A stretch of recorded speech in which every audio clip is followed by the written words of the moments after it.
Alright, let me check. Try and get stuff set up. Whatever stuff I have left to get set up here before we watch this. We're hoping for good video games, maybe. I know Summer Game Fest is not... I don't think it's as cringe. I don't remember if it's as cringe as the Game Awards. The Game Awards has had a history of being cringe, but I don't recall the Summer Game Fest being quite as bad, but we'll see. I try to not have any expectations with this. Let's see. I need to get... Looks like the bitrate's going good today compared to last time when I was trying to stream to Twitch and YouTube. Let me get... I want to try and get YouTube chat open just in case. So let me work on that. Also, hi! Hi. Crossing my fingers for good video games. We'll see. We'll see if anything exciting happens today. I know, I kind of have the YouTube chat open for the Summer Game Fest stream. And it's all the typical stuff. It's all like, oh, Silksong, Half-Life 3, what else are people hoping for? I don't know.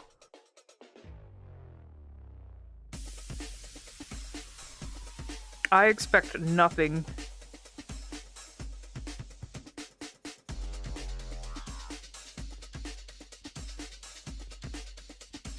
I just need to check my YouTube stream real quick. I know I make things harder on myself by streaming to both Twitch and YouTube now. It's been a really good way to archive my streams though. That's why I do it. Because then I don't have to worrying about the backlog of Twitch VODs that I have. Because thankfully, I don't have to worry about the issue that a lot of people have to worry about having to transfer their VODs elsewhere off of Twitch. Because a lot of people just strictly archive their VODs on Twitch. Like they'll put them in highlights and stuff, and then of course Twitch did the one thing where they're like, oh yeah, you have limited space now for VODs. You can't like store everything you've streamed for the past however many years now. You gotta like put that stuff elsewhere. I don't know. I never did that. I have a few highlights up, but I locally record. A lot of people choose not to locally record stuff because it takes up a lot of space, right? Managing storage for videos takes up a lot of space.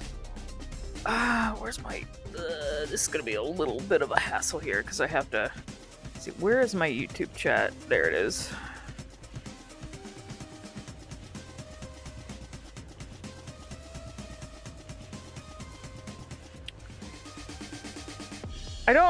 Very rarely someone will pop up on the YouTube chat. Let me see if I can get that.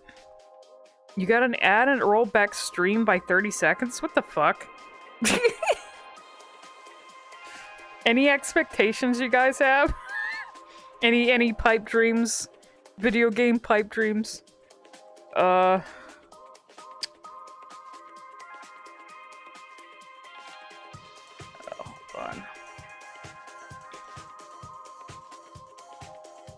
Okay, I think I have everything set up here. I have like so many windows.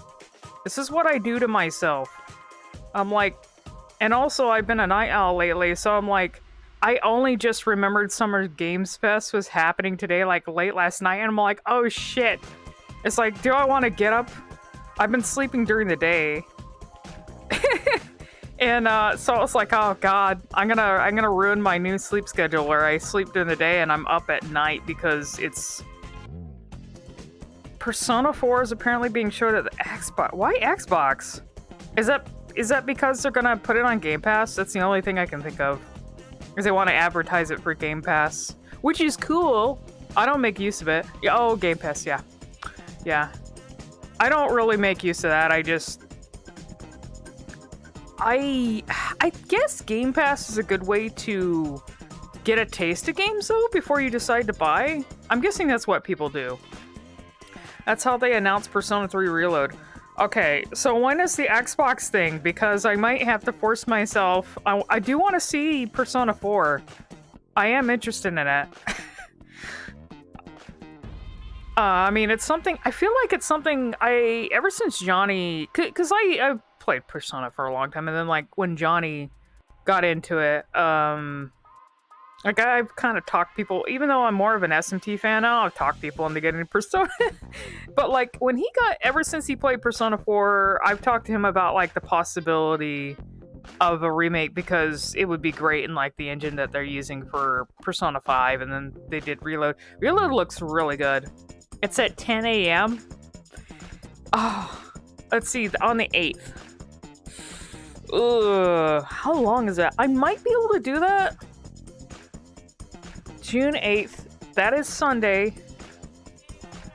They'll announce SMT 1 and 2 HD Remastered and Vengeance Engine. I actually want to remake a 1, but, like, that's a very divisive opinion, apparently. I kind of think... I don't know. I think people are super cynical about the idea, but I'm actually hopeful because, I don't know.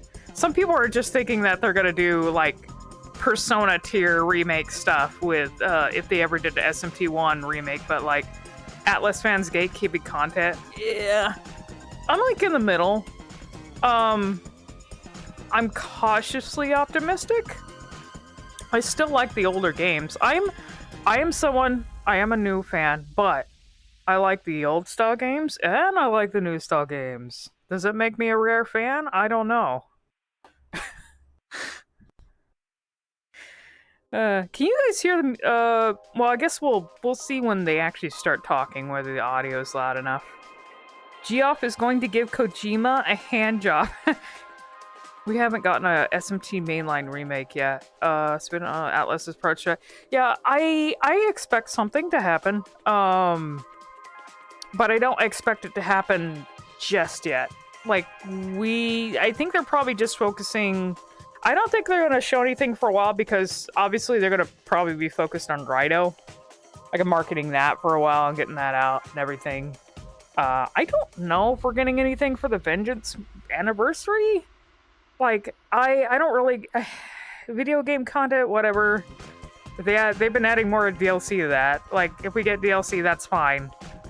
If it's like an art book or something, that would be cool. Kind of feels like they've been holding back on Vengeance stuff. Ever since Vengeance came out, they've been like hush-hush and it's a little weird.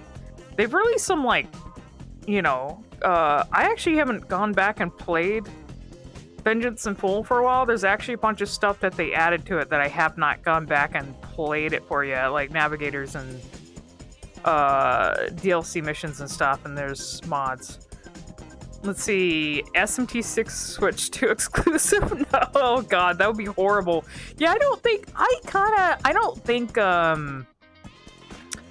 Atlas is gonna do the Switch exclusive thing again, because I don't think that was good on performance. The game sold well, but it was clear that it belongs, like, it was, the performance and everything was so much better on PC and everything else, so... I just, like, I get it. It's the same shit that happened with Resident Evil 2. Because Capcom was like, oh yeah, we'll do Resident Evil games on GameCube for a while. We'll make them exclusive to Nintendo stuff. And that was actually kind of a... I don't know if that was a good idea. I don't know if they sold well. RE4 did, but I think I was hearing... I didn't get them when they came out on the GameCube, but... Like, I think RE1 Remake and 0 didn't sell as well. Then again, the GameCube, it's so weird hearing that things on the GameCube did not sell as well, because, like, I picked up a lot of those games way after they were out, and I'm like, man, this shit's so good. I love GameCube games. And then I find out, like, the GameCube, it didn't do as well.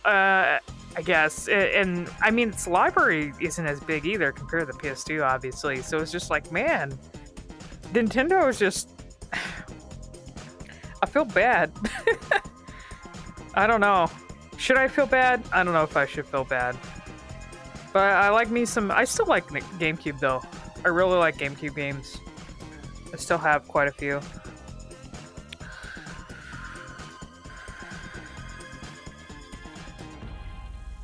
How dare a platform not have GTA? Which platform? Nintendo? Also, hold on, my chat pop out. You know, I actually have I do have stuff popped out in VRC, but I'm kind of just have the desktop window open right now because my windows are not updated, and that's a pain in the ass. Let me see. One issue with like popping out chat. Hold on, why is this not? Oh, okay, there we go. One issue with having windows popped out in VR chat is if you don't have the windows highlighted, the chat doesn't refresh, which is kind of annoying. Let me get... Okay, that's open. Where the hell is my YouTube chat? Oh, there it is. I don't know if anyone's gonna be on the YouTube chat, but I'll just keep it open anyways. I saw someone pop in. It is funny because people do watch they might watch it after I'm live. I don't know. Or they might be like lurkers that don't use YouTube chat, which is perfectly fine. That does not bother me. It's so funny though, because there are people who watch the live streams. Why can't I? On YouTube. I didn't really expect anything when I was streaming stuff on YouTube. I was like, I'll just do it anyways because it's a good way to archive the VODs. And then when I check the videos, I'm like, oh, people are actually watching those. I'm like, okay, that's cool. People like go back and watch those after I'm done streaming them.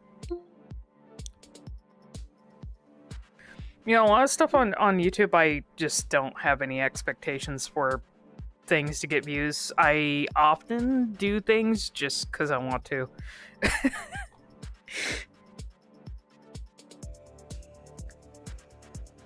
Let's see. They'll be sending an Ahobino to everyone who beat all the Vengeance super bosses. Yeah, I still have to work on that.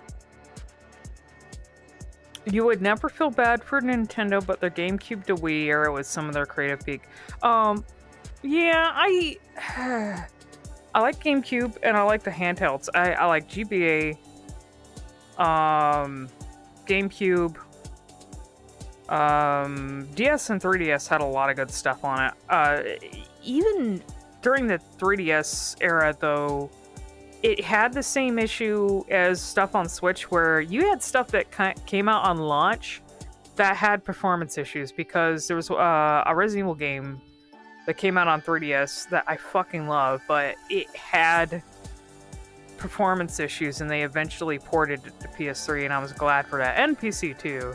But it's like, it's just kind of like, Nintendo's so behind, and apparently I'm hearing stuff about the Switch too as well. Good and bad things about the Switch too, and it's just like, I'm okay not having one, honestly. Especially with how little the library is right now. There's I don't have a reason. And like the two games I'm interested in, they're coming out to Switch 1. So I'm like, okay, I'm fine. I don't need to get one. No reason. Probably have to cover the new Deltarune music to actually get views. Yeah. What I've learned is, if you're someone who does gaming content, it's best, if you want to get views, it's best to tackle something that is trending. Or a game that came out, like, in recent... That's what happened to, like, SMT5. Because, like, I was doing, I just randomly, like, uploaded my clips, or clipped out the stream reactions to, like, trailers for Vengeance, and that got a lot of views, and then I started doing a lot of content related to that and like cut content. So I'm like, okay, yeah, it's just like, or you make content related to a niche game that not a lot of people have heard of, and then you'll probably get views. So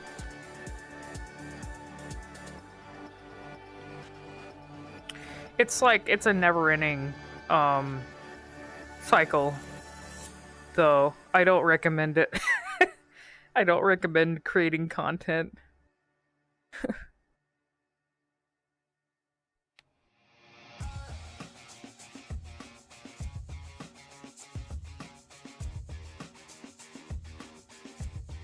You hope you can get a collector's edition stapled Switch too. Yeah, that's amazing, right? Who do you blame in that scenario though? Okay.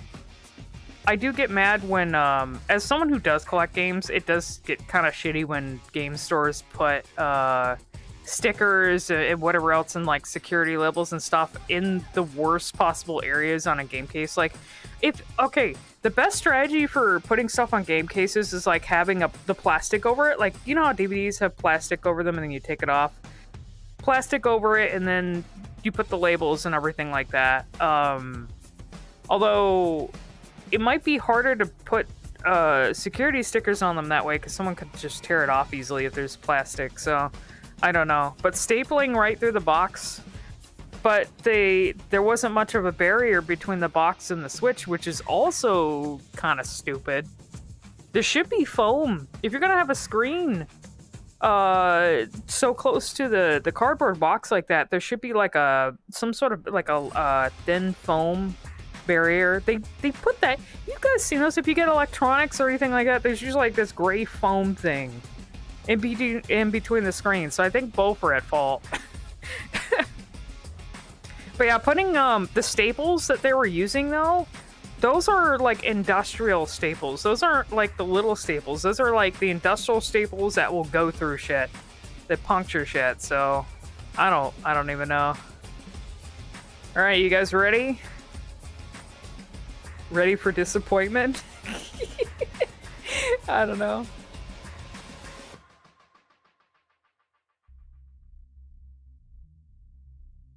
Switch one was packaged like that, but nobody was insane enough to staple it. Yeah.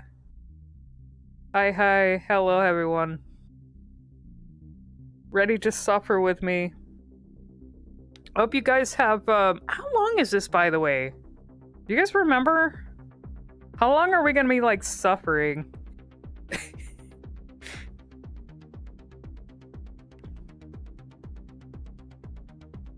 I like how they have this, like, club fuck music going on. Like a Euro dance rave. Wake me up if they say anything about Stalker 2. Club fuck core.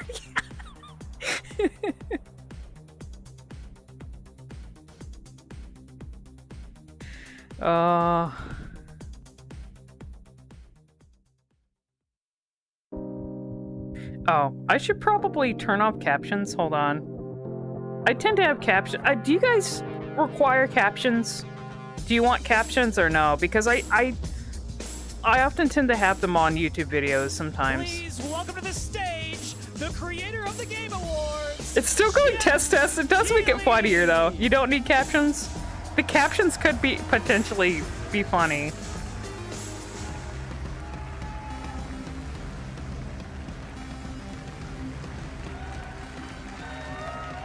Yeah, I think I'll keep them on because the captions are sometimes dumb. Hello, everybody, and welcome to Summer Game Fest, a showcase to celebrate what's new and next in video games. Now, every year, we have the distinct honor of coming together to spotlight the boundless creativity that defines our industry. Wait, what do you mean? All for joining us and giving us your time. And special thanks to Dante. I was reading my feed this morning and saw that he canceled Dante, DMC, Dante. I don't disappoint him. Dante, we're going to do our best to make it worth your while. We have a really Dante fun from show DMC? ahead. Was he going to be at the Game Awards? We're going to give you a whirlwind tour of dozens of games from studios big and small. From Lego bricks to puppets, zombies to Marvel heroes, this show has a little bit of everything. He said, let's see, Legos, puppets, Marvel heroes. That is an instant turn off. Gotta have some of those. Now, before we dive into cringe the core. let's take a moment to recognize just You how got me dynamic excited our industry has already. become. Here's a look I can't at the top wait. 10 selling new games on Steam so far in 2025 by units, according to Game Discover Co. Lots of great games.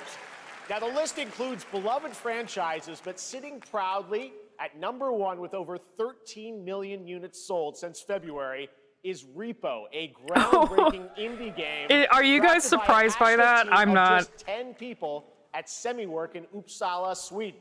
And closely New trailing it is Lethal-like. Schedule 1 from TVGS, a solo developer in Australia. With robots that It's look like garbage inspiring cans. that these indie creations I am stand offended that side by side Enzoi's with on there. heavyweights like Monster Hunter Wilds and the Oblivion remake. AI slop and friend slop. Absolutely. Now let's also applaud Claire Obscure from Sandfall. Okay. Yeah, a They lot of might these get are some just like nominations at the end of the year. these We're not are there some yet, of but these it are is a very recent, like Night monumental Rain. achievement, earning the Question: highest user should Night Metacritic Rain be score on there ever because recorded that's for a game, recency all bias? from a team of under 30 It developers just came out. I bravely don't think it stepped should be away on from big there. Sorry, Night publishers Rain to fans. forge their own path. I don't One like thing recency is bias clear. With when it digital comes to distribution and engines like Unreal, today's most innovative projects increasingly emerge from outside Paid the traditional entry. publisher system. And that's something Yeah, to you think- I celebrate. actually- But with more than 18,000 Yeah, how many of those are, like, games released on Steam just paid last to be year, on there? more than double from 2020, the challenge now is discovery.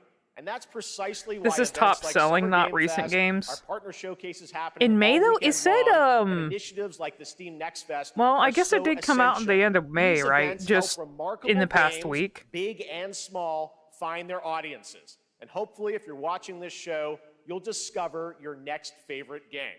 So, in that spirit, let's kick things off. I kind with of a think it game would from be an nice if they independent showed studio games that who is thinking were very big. that kept a 2017, consistent 4 rate developers broke away from of AAA publishers to sales chart their own over like a course. certain, maybe Today, like a month. They're a thriving independent studio of 30 creators. And what you're about to see is a powerful testament to what passion, freedom, and a small dedicated team can achieve. Let's take a look at our first new game announcement.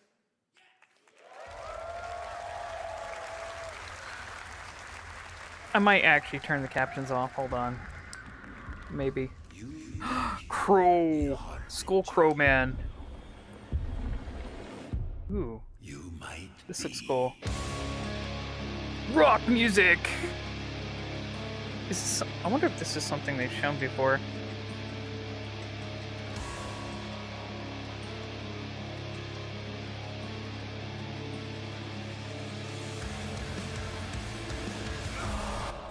This looks like... This is like... weird. Interesting. The visual style is like... someone combined Doom and Souls. Which is kind of fucking cool. And what the fuck is it? Scorn. It's also scornful. There's a lot of meat.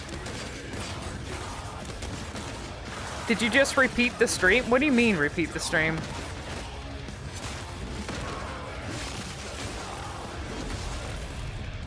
They'll worship you until you fail. Then what?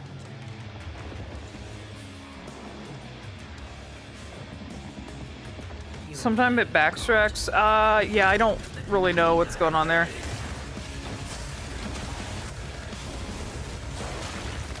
This actually looks really cool. I love all the like gross meat. It's also like the monsters remind me of Bloodborne with how gross they are. It's Twitch. Yeah, I'm sorry. Mortal Shell. Oh wait, there was a first one? Huh. It's coming up to... Oh, there's a beta, too. Alright. All right, didn't that look great? Well, we got lots more to come. But right now, the end, the Nexus War, Galactus Fight, or even Oh, yeah, live Mortal... at Risky You know what? Reels. I Over think the I heard of years, it before. It was also Fortnite like has innovated a, with mass-scale Souls-esque, live in-game events. And but tomorrow, more actiony. Fortnite is set to do it again across console, PC, and phones. There's The a Death sequel to a Star game you never heard of. super Yeah, laser it's is hard to charged, keep up. ready to decimate It's the like, Battle I see so Royale many island. interesting games, but there's then it's still like... hope. You and Like, your I want to friends be can join the excited fight. for them, Here's the but first nothing makes exclusive me, look like, jump at out what of my you'll be boots part of really tomorrow anymore, in because the then I'm brand like, new oh, live I event, still have so many Death games to Star play. Sabotage. There's so many good games, and it's just like, when am I ever gonna get to this other game? Like, I've got such a huge backlog. Like, everything's coming out in, like, 2 years now, right? Wait, what do you mean Fortnite? Star Wars. Yeah. Oh, okay. Yeah, I see what you mean. This is Fortnite related. Think I saw Jonesy. All right. Right now, it is an honor to welcome to Summer Game Fest a legendary game creator who is set to release his latest project in just a few short weeks. With each of his games, he pushes the gaming medium in bold new directions, and we are honored to have him with us for the first time at Summer Game Fest in person. Please, everyone, join me in welcoming the great Mr. Hideo Kojima. You called it Dragon? Actually, was it Dragon? Who said that GF was gonna give Kojima a handy on stage? Great to see I mean, you. of course. Mr. Because, Kojima, I mean, here they've we been are. doing The that for world every tour expo begins ever at since Summer Death Game Stranding Fest. 2 has been announced, It's great so... to have you here. We are so excited. All right, for Kojima, DS2. give us your words of wisdom. So, let me ask The you, Mr. ramblings of a Kojima, you've madman. worked for many years on this project. What do you hope players take away from DS2 when they play it later this month? DS1 が出た後にコロナになったの Well, で、 we hit the pandemic after we released 僕ら皆さ DS1. ん、コロナを体験したと思うので、 Everyone experienced コ the ロナを pandemic. 体験した中での So, 新しいつながりというか、 I wanted to それをも show う一度ゲー something ムをプレイし new ながら、 connection 考えていただきたいと after 思い we ます。 faced the pandemic. So I want everyone you to think about that when you play this game. Okay, well, talking about playing the game, it's coming out later this Wow, month. But okay. Right now, I know you prepared a special exclusive clip for SGF. Let's take a look at this. I'll talk about that in just a second because it's something I thought about, even though I didn't get into DS1, because the game came out before the pandemic, I think, right?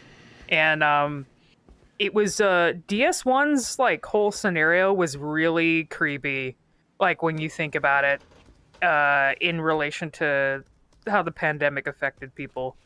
So, like, if he's like associating it with our actual pandemic, so. Welcome. Have a seat. All the stuff that they've shown for DS2 is like Over here, really I mean it's really out there, but it's kind of fascinating. I don't know if it's something I'd play though. I'd probably watch someone else play it because I watched Sphinx play DS1. So it's just that the gameplay wasn't really my thing, so. And Kojima loves So his you're Neil cutscenes and stuff too, so the very like movie cinematic games. What do you do? For It's living? only on PS5. Yeah, I figured that. Fortunately, I'm a porter. doesn't this guy look like what's his name? Jean Something. Reno, the good Frenchman. Okay. Thanks. He looks like a younger version Me- of him.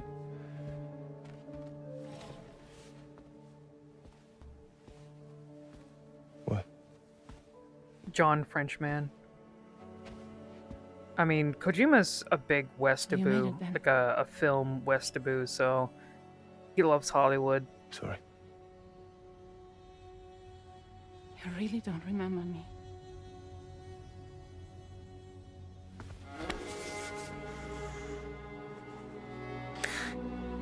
It's so funny when they show different scenes every time they reveal stuff from this game because it feels like it's not even related to the same game. You're alive. And you're like, oh, is this the same game? Because there's like, you're like, is this still Death Stranding 2? Every time they show something from it.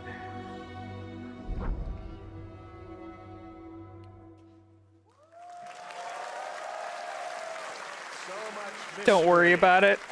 Well, that was a clip from the game, a cutscene. We saw a first glimpse of Neil and Lucy, and we met them in the trailer back at South by Southwest, but we got a little bit more Yeah, of I them haven't here. even been staying on Tell top us a of little bit more anything about this related to clip and the DS2. characters I've of Neil seen and some of the Lucy. trailers, but I, DS2 で非常に重要な In キャラクター DS2. です it's not my realm to very even important theorize it at リー all. ドとルーシー Neil. I just さあ absorb. ちょっと詳しくは言えませんけど I can't really say because there'll be spoilers. 手にカニ座の刻印が You 2人ある saw the cancer mark on both of their すごい hands 深いつながりがあって、 So they have これが this 物語に deep 大き connection く関わってきます。 and で reveals 前回 throughout the ク story. リフっていう人気キャラクターがい And ました last け time ど、 on マッツさんがや DS1, って we have Cliff, で who was 物 played 語 by 的に Matt. は彼はもういなくな And った of の course, で、 by story, まあ 2では出 he せ will ない。 not be in で今回 DS2. ニールっていうのがマ But ッツ this さ time, んの代わりというか、そ Neo の will 同 be じような like 役割を担って playing like the role that 登場 Matt します。 did for DS2 で this まあ、クリ time. フすごい人気あったので、 And Cliff was a very まあ popular クリフを超えるようなキャラク But タ I ーを作ろ think うとして、まあ、ルカさん we に have お to 願い kind し of て、 like top that 結構いいキャ character. ラクター So に Luca なったと思います。 Marinetti was a great 非 actor, 常に and I 心 think に残る演技もして it いた worked だい great. た。 He did a great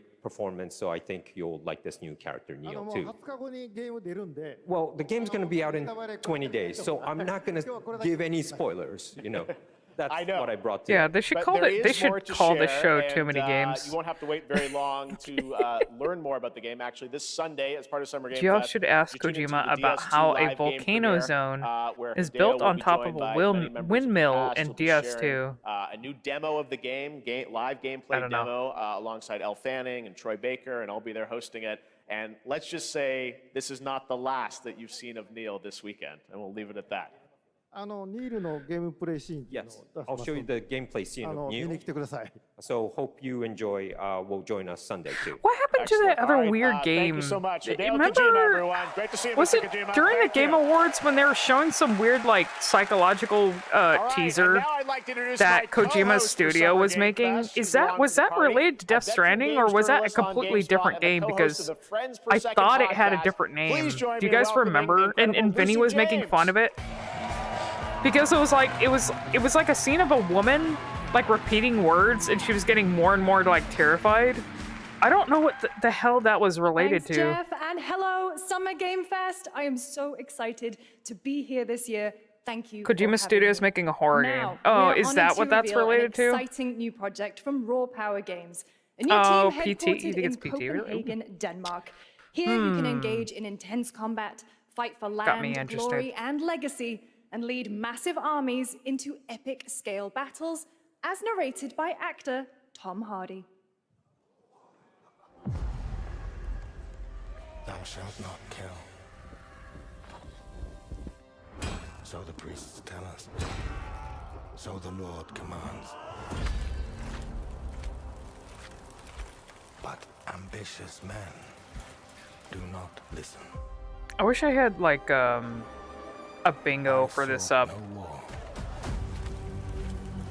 to to check how many times they actually show gameplay, or if it's just like all. I wonder if there's been like a pie chart for these game shows where it shows like how much of it is actually just like cutscenes and how much of actual gameplay is shown. Sword. Prayed I could win redemption. Oh, all these to games my look like deeds, the other game. Yeah, they all kind of tend to blend together. But some paths, once Like, taken, I just want to know what the game is like. These are cool and all, but I almost feel like showing too many cutscenes is also spoiling peace. the games as well. Just show the fucking game. Death. These shows are just for playing movies and have nothing to do with it. Yeah, they're almost like they're basically industry. Okay, tracking. Industry jack-off sessions. That's just Look how great are. Okay, well they're showing actual gameplay now. Oh, you know what this reminds me of? My partner was into it, but what the fuck was it called? Koei? I think Koei did it. I know this isn't a Koei game, but was it Battlestorm or something?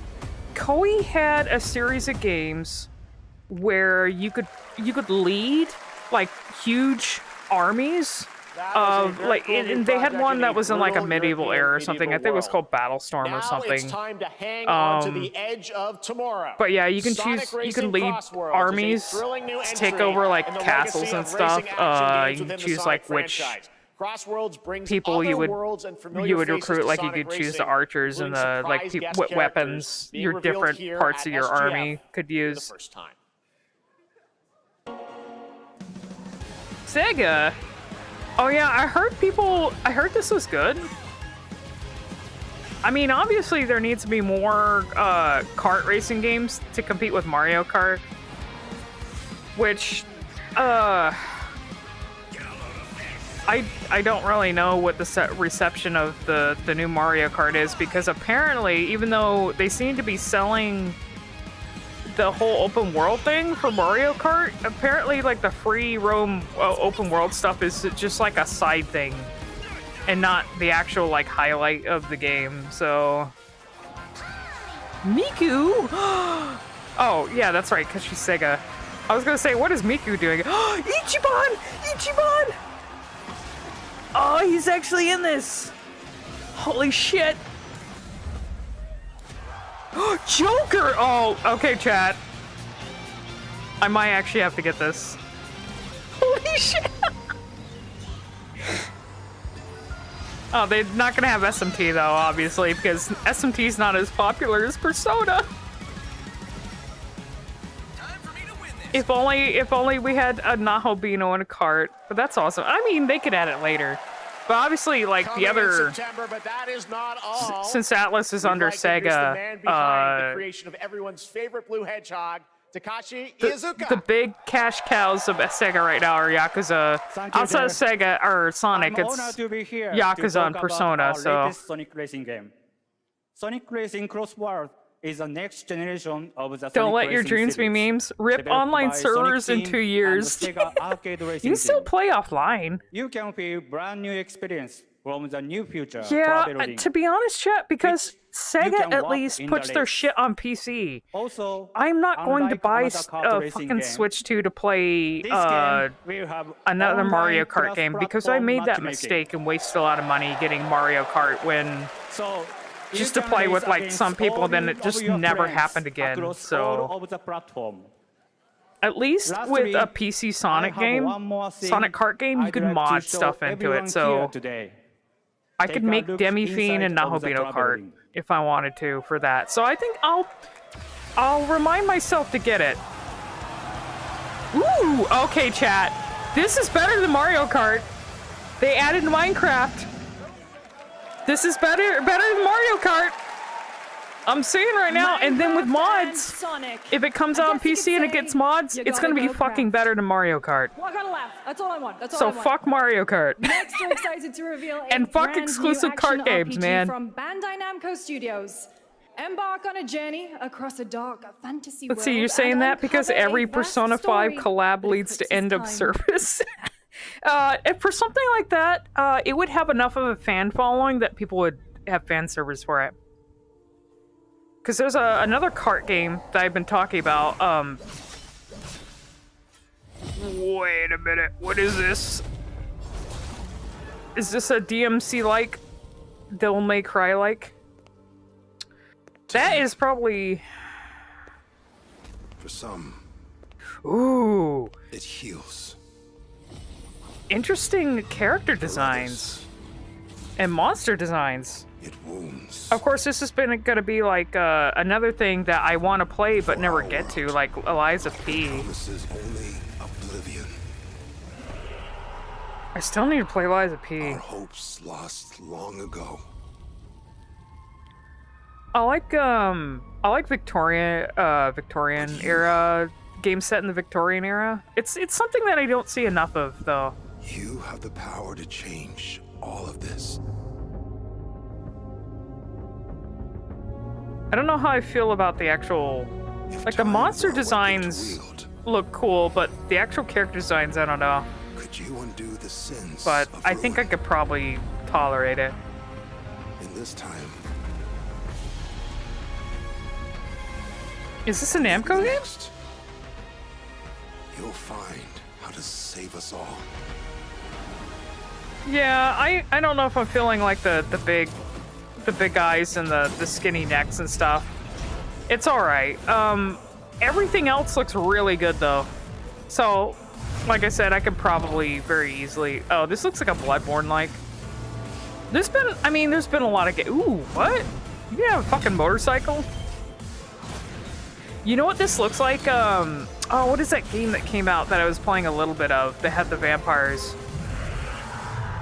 I think people called it Anime Souls. Oh, it's Code Vein. Okay, exactly. That's exactly what I was thinking of. I played some of Code Vein 1 and I never got back to it. I actually really liked it. I kind of figured because it's basically Code Vein is like anime Bloodborne essentially, but I never got back to it. So All right, I think we've been getting some interesting games, chat. I haven't felt the cringe just yet. Of course, in order to sell games to me, you show a lot of horror stuff, and I'll eat it up. We've had 2 Souls-likes. Yeah, I know it's like a genre that... Ooh, okay. This looks cool. This looks like...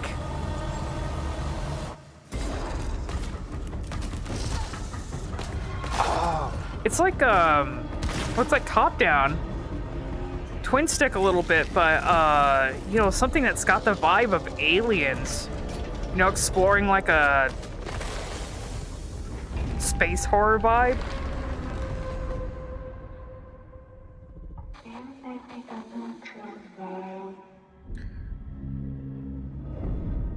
End of Abyss. It's also on... I hope it's on PC. It does say Epic Games, so I'm just gonna assume. Loosely reminds you of the Annihilation. Oh, yeah, Annihilation is really good. I gotta watch that with you guys sometime, because that was a really fucked up but good movie. Oh, it's on Epic. Man, I actually have releasing later this year. Here's a quick new look at the game and the reveal of a familiar voice. I actually do have the Epic client. Oh, is this Cuphead? Or no, wait, this is something else. Oh, no, I think they showed this before. I think they showed some stuff from this before, but and those who do anything to save it. Oh yeah, isn't what the fuck is it? That reminds me, isn't Steamboat Willie's like public domain now, right? Troy Baker. Troy Baker.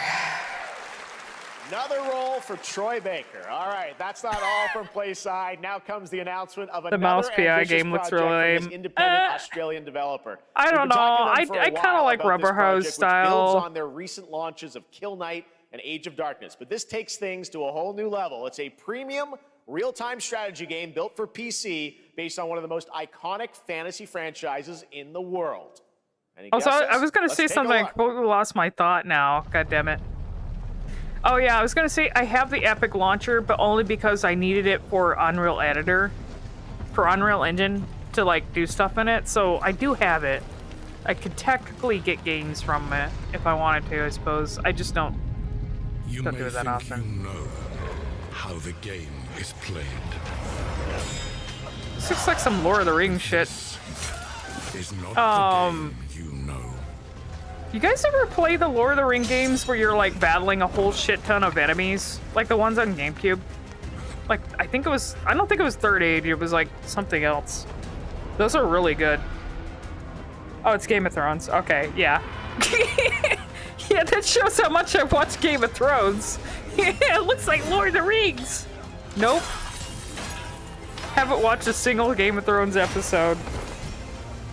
Two Towers and Return of the King. Yeah, it just, like, the thing is looking at this, not knowing Game of Thrones that well, all I see is Lord of the Rings. Like, something trying to be Lord of the Rings, but... You decide who wins and who dies. I'm actually surprised they're making more Lord of the Rings, or not Lord of the Rings. I'm actually surprised to see Game of Thrones, because... I thought the reception, you know, from what I heard from public opinion on the internet, as I thought the reception to the end of Game of Thrones was not good. So I wonder how long this has been in development. Striking why the Iron Throne is cold. Let's see, don't worry, all the Game of Thrones won't be willing to correct you anymore about this being Lord of the Rings because they wish it was Lord of the Rings too. Oh, yeah. The books are still going? Yeah, that's true. Because it's a book series. I think the appeal of this is that you can change the timeline. Yeah, I mean... It's time for the global reveal of an you can stop the last season of Game of Thrones happening. RPG. RPG. The great Silkovsky once said, one could count a million billion. Oh, it's doing that. suns in a known It's doing that one thing in So the why music, deny other the brrrr, intelligent you know, movie trailer thing. It is said, if they were out there, they would have visited Earth.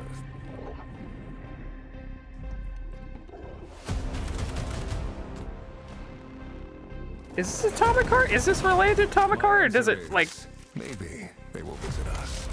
But look time like has it? not come yet for this. The dawn of a new Oh, it's era. Atomic Heart. Okay. Yeah, okay, now I see. It when I see those like thick juicy fembots, I know it's Atomic Heart because it's the only thing I ever see from Atomic Heart. Whenever one like post, anytime I've seen anything posted from the game, it's the thick fembots, and that's it.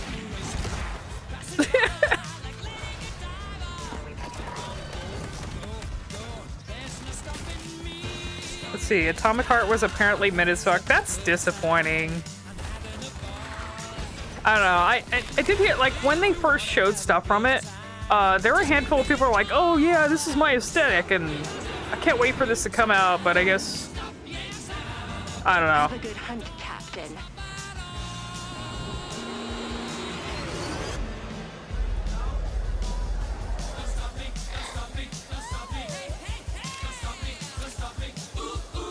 There's like, you know, this is like, it feels like a weird cyberpunk. They're showing, there's so much stuff going on that it feels like it's like cyberpunk Far Cry. Cyberpunk Far Cry. Like, it's just, it's hard to like figure out what this game is supposed to be because it almost feels like someone took a bunch of games from different genres and like mashed them up together.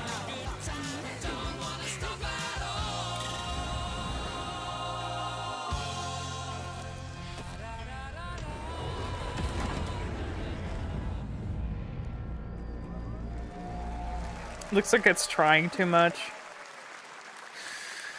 That's right. Atomic Heart 2 is in active development at Munfish on Unreal Engine 5, a spiritual successor to the first game with a retro It's smashing futuristic Stalker world and on a global Cyberpunk. scale, and this time there's a greater Cyberpunk. emphasis on RPG elements and player Cyberpunk freedom. into a blender. But What the that, fuck is believe it or not, Cyberpunk? is not all from Munfish today.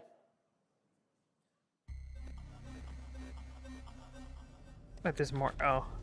Is it recording? Yeah, it is. It's in the sky, a giant cube. I can still barely believe it myself. When it showed up, I was in the lab. I didn't even see it. You know? This guy is like talking with the fear, Half-Life scientist energy. Terrible sense of my own Gordon Freeman, powerlessness. there's a cube in the sky. Oh no! What? How did the whole of humanity miss it? And did we actually miss it? What if the cube didn't appear, but revealed itself? What if it was always there, and we've only just started to see it? Yeah, there's so much like there's so much going on in this game that it feels like the Fortnite of whatever this genre is supposed to be.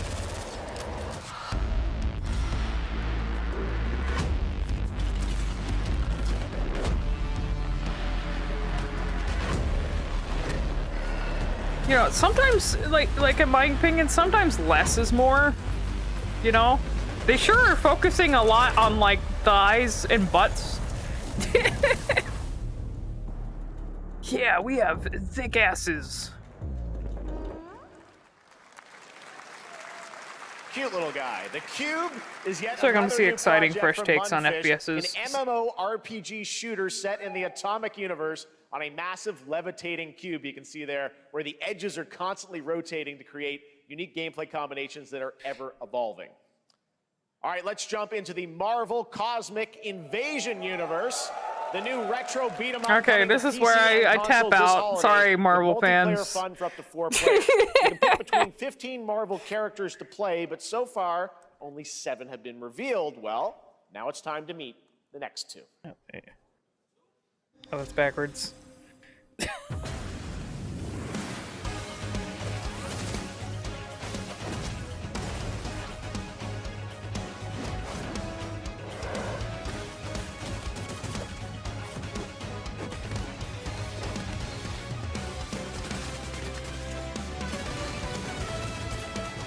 Oh, okay, actually, hold on. Wait a minute. This actually looks cool. My attention is back on the game because this reminds me of the arcade brawler games that they had for stuff like this, like and even X-Men. Yeah, are these the same devs doing a lot of the other brawler games that are supposed to be coming out, like Ninja Turtles and what was another one that they're releasing? Is it the same dev? Oh, okay, okay. Well, I'm not completely turned off then. What is this place? Never mind. I will. Oh, this is the new Onimusha. You don't have a chance. I don't know how I feel about the voices. Because I think they showed the English dub of this, and it was kind of like. I don't know if they're trying to make it sound intentionally bad, like this was like an old samurai movie being dubbed.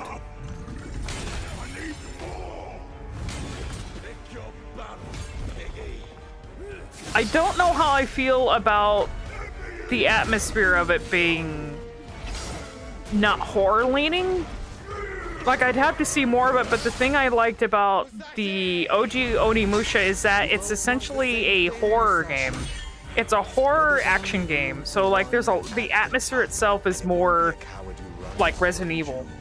Because it's something that came off the idea of Resident Evil. I'm pretty sure it's just like one of those ideas that came from Resident Evil 4. So I don't know how I feel about this because it looks like it's trying to be Souls-esque or Neo-esque, and sure, it's maybe cool to have another samurai game like that, but if it doesn't have the same horror atmosphere that the Onimusha, the OG Onimusha games have, I don't know how I'd feel about it. So that was a new look at Onimusha Way of the Sword, which we announced back in December at the TGAs. It is coming in 2026 and will be playable this summer at Gamescom. Yeah, I would prefer it be like more of a horror game. You guys in all my know opinion, I love my puppets, and this next project is one I've been tracking for a few years, as a team at Sans String Studios is using Unreal Engine 5 to create an insane digital puppeteering pipeline. Yeah, the older ones. What you're about to see is running completely in real time and Unreal. The first one is essentially like a action horror with samurai that combines comedic demons, storytelling and arcade fighting action. Caesar, remember when you said you're not a fan of stamina systems? It's because everyone keeps slapping them and haphazardly, and if someone is a Souls-like, I can smell the. Yeah, you can tell if they're trying to pull influence from Souls. At this point, there's a lot of games coming out that are trying to be Souls-likes, that are hit and miss. You know, they don't stand out enough because they're trying too hard to be. If you're gonna be champ, we gotta transform. Why are you even here? Don't waste my time. Is this a video game?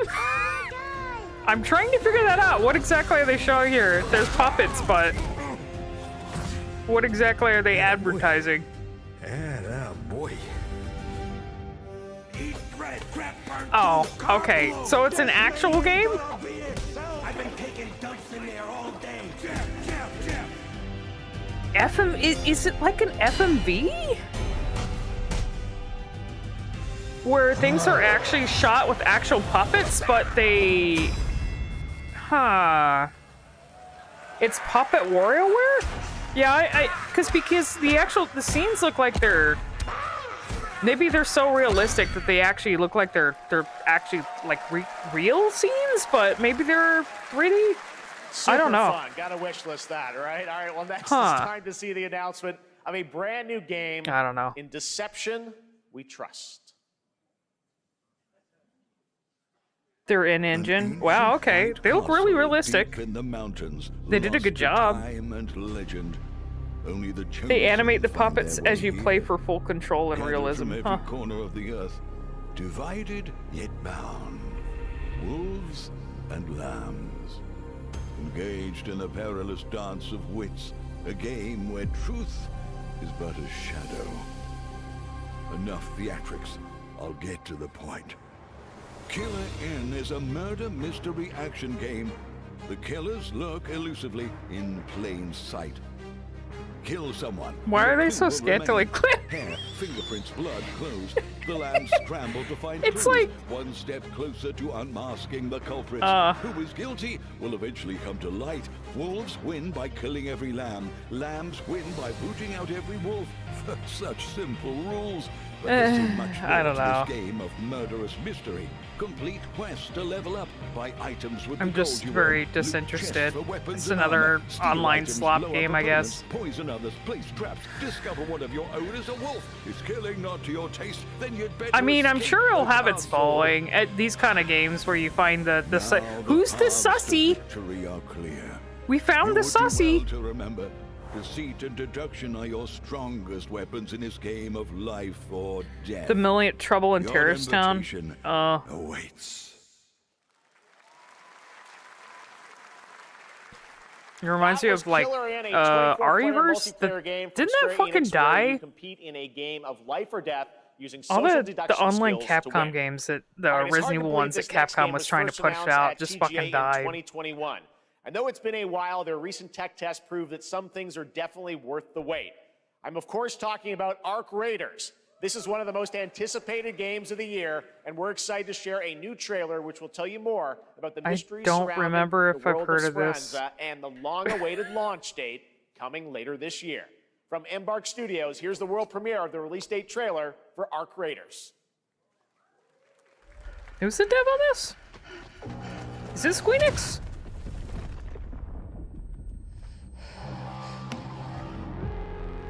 I don't know. When I see multiplayer shoot game, I'm just like my brain is just completely out of my skull.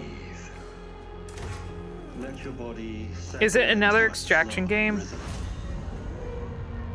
Kind of wish more games didn't rely on such heavy realism. Yeah, I think stylism. The thing is stylistic characters and environment, everything ages way better than when games try to go for realism. Because even though this might look really good now, despite the uncanny valley of the models. Who knows? 10 years from now, we'll probably look at this and go, man, why did we choose to do this? Why did we choose to use realism? Because, you know, it doesn't age well compared to using stylized. You know, something like Okami or Killer 7, or plenty of other games that have a very particular style, they still look good even now, so. Barely heard of this. I think they showed... Yeah, and another thing is, like, you know, obviously, so many games now are trying to be movie games. They're trying to... It's like they're trying to compete with Hollywood, with the realism and the amount of, like, cutscenes. Like, the way the scenes are shot, anything, it's like, oh, yeah, you know...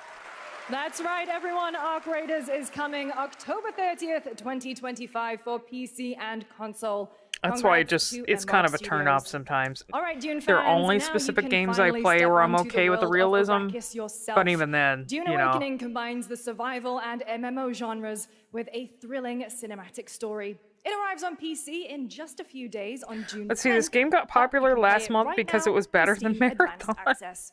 Here is a brand new look. I don't know. My brain just turns off. Shooter, multiplayer, or anything that's like too reliant on online content. That's why I'm always sad when if it's an actual really good game that it's like a creative game like Dreams or anything like that, because which relies on you having to be online to access it, and even things like VR chat, because then it's like, oh, you know. But thankfully, fans find a way to keep those games alive, though. Like anything that hosts like a bunch of creative user content, and compared to, like, I don't know, something like a shooter game, which people will probably fucking drop in a matter of years. Is this a Dune game? A Dune-like?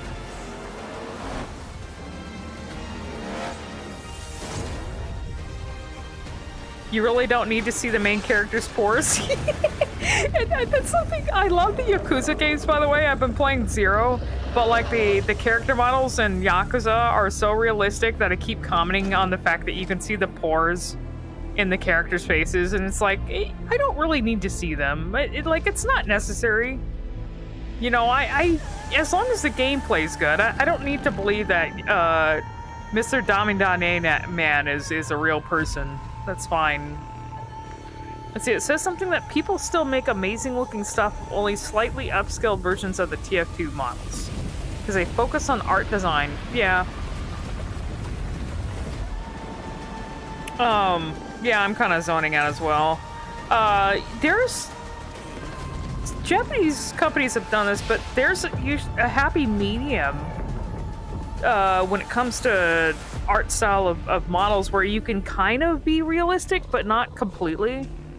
You can have an in-between where you have like sort of stylized character models, but they're not like super realistic to the point where they're uncanny. And there's still like like Japanese video games that do that, where the models are stylized.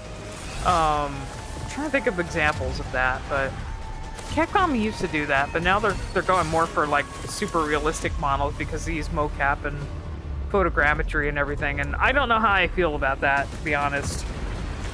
You think you're okay with it in Yakuza case because the characters' faces are highly imperfect? Yeah, there's still some stylization there. You can tell when things are still kind of stylized in a way.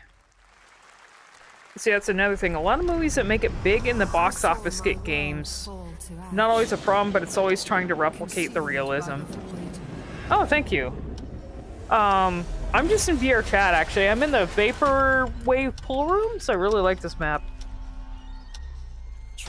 I don't do this that often. I'll only do it when I'm doing like a watching something, because it's I wouldn't do it while playing another game, because obviously it would eat up resources to be in VRC at the same time.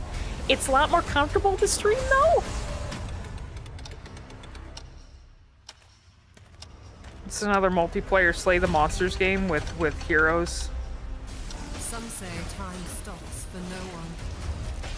It's so unfortunate that there's such a saturation of games like this that they start to blend in. The problem is when there's so many of these games coming out and they look too similar to each other, you start to forget. Like, they don't stand out enough, and you're like, you know, you just... You forget. You start forgetting them because it's just like, oh yeah, this looks cool, I'd like to play it. But then there's this other game that looks very similar to it, with a similar art style and mechanics and yeah, movement. And it's like, okay,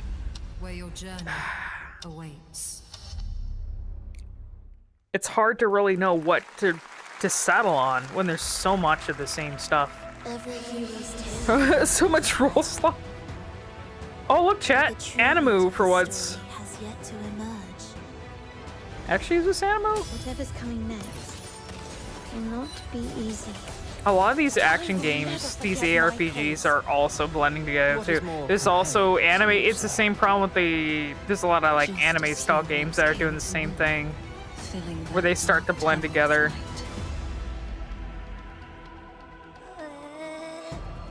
Is this by the Genshin studio? Oh no, what was that voice? So I hear you're looking for someone? Does someone have an Uwu voice? That's a good way to get people interested in your game, is to have Uwu characters, man. I never doubted that you'd end up here. I'm really curious. See, surely does start to realize they can't just make all their games Souls games. Another thing that's been coming out is, you know, like things like Hollow Knight, where it's Metroidvania-esque Souls games. That is also getting kind of saturated too.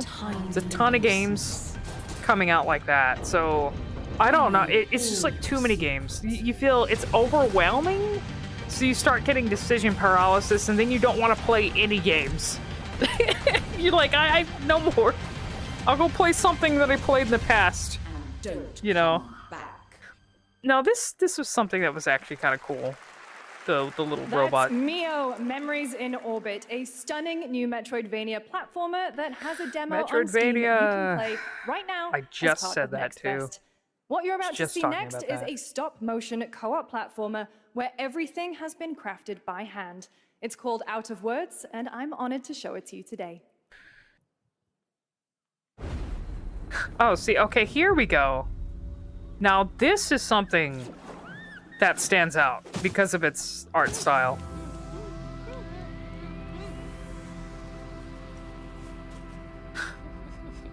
Is this by the same devs that did, like, the Yarn game, or is this something... Because I know there's one dev that likes to make co-op games, and they also do stuff like this. Oh, is this someone else? Yeah. Don't you see? We can't. Come on, follow me.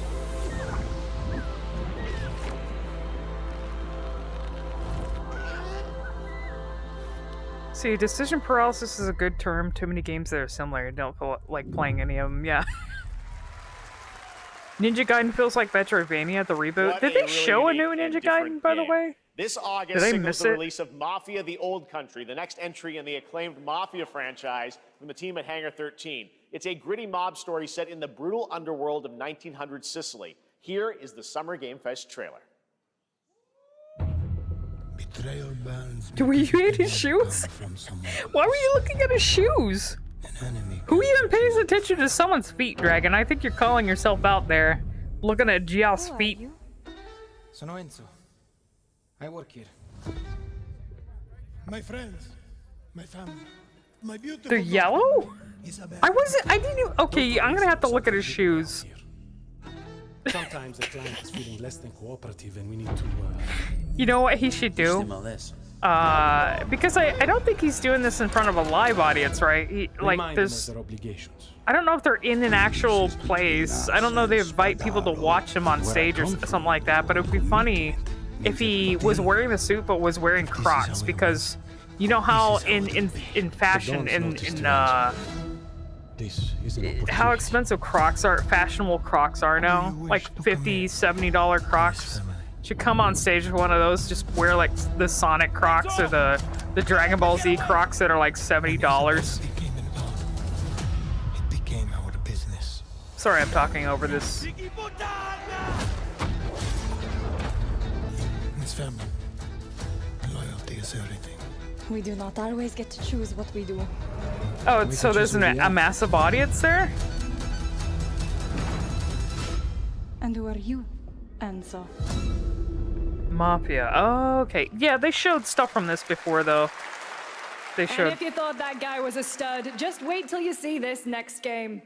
LEGO Voyagers captures the creative, hands-on spirit of classic LEGO play and will also support a Friends Pass, just like Split Fiction. Here's the first ever look.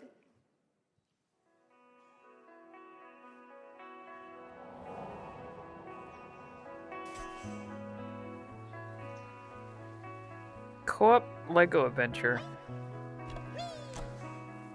Huh. Well, this is very different from a lot of the LEGO stuff that tends to come out, which is basically take video game or popular franchise and turn it into Legos. So, you know, good job. Where's my other hand? Yeah, okay, so this is something actually different, like where you're actually building and not like not like playing a movie game and punching Lego characters that fall apart into Legos. This is like an actual Lego game where you're actually building with Legos, which maybe it's a hot opinion, a hot take, but maybe Lego games should have you building with Legos. Oh, shut the fuck up. It's roll slop. Lego roll slop because they're rolling. Oh my fucking god. The devs did a similar game like this. Is it, did Vinny play it, by the way? Because I recall a build game that was a Lego-like building game that he played, which is really cool, but it was more like a puzzle game.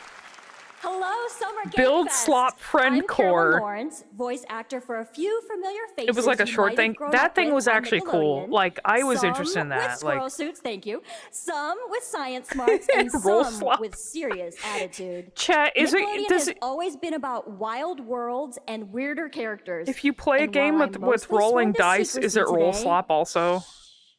I am thrilled to have a hand in I thought I was revealing gonna turn something into that brings a Katamari lot of Dynasty. those Is characters together Katamari like roll never slop? before. I hope you enjoy the first look at Nicktoons and the Dice of Destiny. Yeehaw! Wait. Is she? Wait a minute. Oh, it's her? Oh, that's. Wait a minute. Is that the same? Yes, but that's also Ashley's voice actor. Is that. That was Ashley's grandma? Call upon his magic powers. I was wondering because I was like, I was very confused at first, and then she pulled out the voice, and I was like, wait a minute. I heard that voice. They alone would be able to. Oh, it's actual SpongeBob. I was like, okay. Wow, alright. I feel like when it comes to video games, SpongeBob fans are eating good because they end up getting, like, usually when you think of a lot of game adaptations for cartoons and stuff, they end up being pretty terrible. But for some reason, SpongeBob gets really good games. So, it's a Dota clone. Multiverse died. I didn't see his shoes. I'm looking at chat. Here's the exclusive. I can't look at his shoes if I'm looking at chat. I keep missing the shoes. This is gonna be another roll. This is gonna be another Souls-like. I'm calling it now. Just you wait. Dragon is obsessed with Geoff's feet. It's gonna be another Bloodborne-like.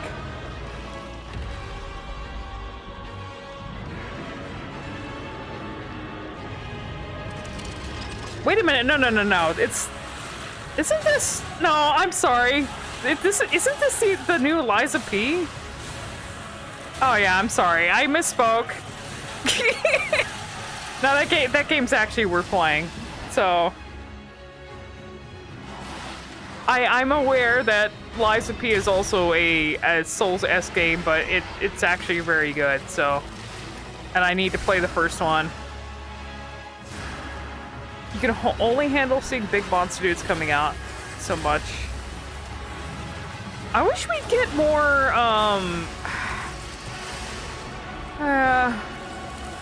this is cool. I kinda, as a Resident Evil fan, I wish we'd get more Resident Evil-like games. Like to compete, you know. So I'm not waiting forever for, oh, I guess that's out now, huh? Waiting forever. Yes, I'm right. starving Overture as is a Resident Evil available fan. today There's across just all nothing. platforms to play, so enjoy it this weekend. All right, next up, the small video game publisher Serenity Forge, based in Boulder, Colorado, shared this game with me a few months back with a DM that said, Doki Doki Literature Club meets Silent Hill. What? That piqued my interest. Wait a I minute. think you might get a kick out of this announcement. Yeah, weren't the devs for Doki supposed to be making a horror game, though? Did that ever come out? Because they were actually working on something that seemed really interesting. And it was something you could get little teasers of in the files of Doki, so... I sit at the front of the dinner table where you used to be. 5 plates full. Plates of food. Although the only thing is, like, the style of the character stands out a lot compared to the realistic environment, so I don't know what they're going for there. Plates of her legs. Beautiful. Broken. Plates of flowers. Plates. The garden is lush and green.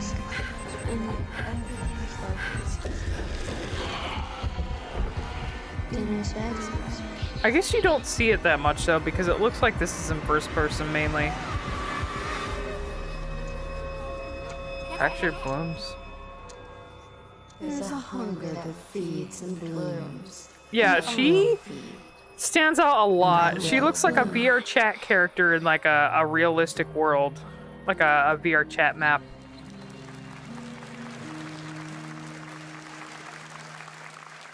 So I don't know about that. I wouldn't recommend eating those tomatoes. All right, NCSoft is expanding its Blade and Soul universe. Let's take a look at the rich lore and dynamic action in Blade and Soul Neo, just out on Steam, and Blade and Soul Heroes coming soon. Blade and Soul's been out for a while, hasn't it?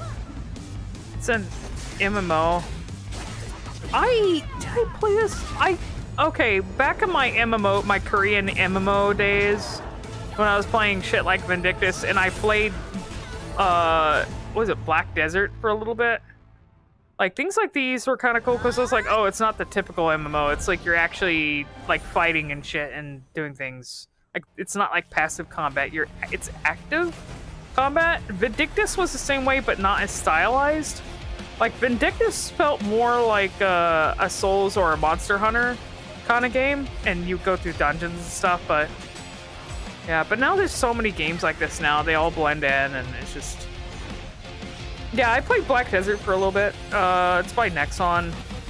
There's like a handful of Korean MMOs by Nexon I ended up playing. Vindictus was like my favorite, though. What the fuck?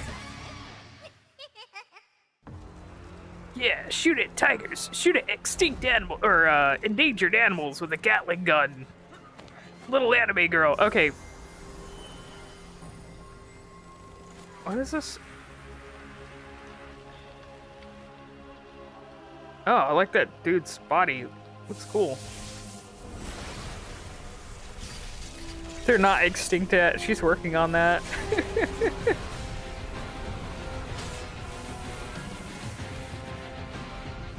I was wondering what this is, because I was gonna say the character style is not bad, but I now know what this is related to.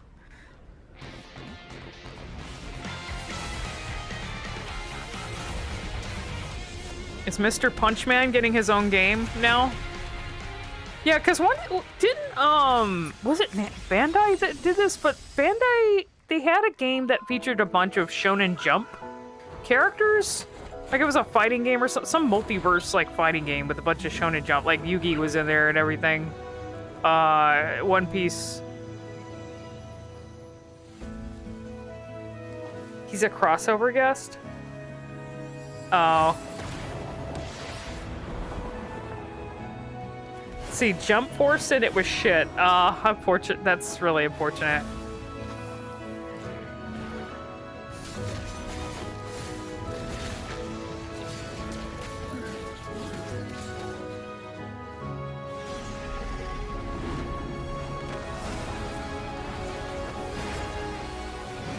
All these anime games look the same. Yeah, and a lot of them are trying to... Well, I don't know. I don't want to say too much because, like, I'm not familiar with what this is, but there's also a lot of stuff trying to, you know, be like Genshin as well. Like the open world things and have, like, a bazillion characters. So it's just like, eh. That's why I'm so picky. I'm extremely picky about games. I mainly stick to stuff that's, like, leans more towards horror or post-apocalyptic or sci-fi in a way, and it's not like... I'm also very picky about character designs too, so something looks like 2000s anime, I guess. It really depends. 5.6 is available today. Too many time commitment games? Yeah, I don't have a lot of time anymore. Or an attention span. This is a technological showcase set in the world of The Witcher 4. Human Creator is now fully integrated into Unreal Engine. You're seeing me live in real time. Squid Game will be coming to UEFN. It started with an epic mega grant, and it's now a Need more games looking like Uzumaki.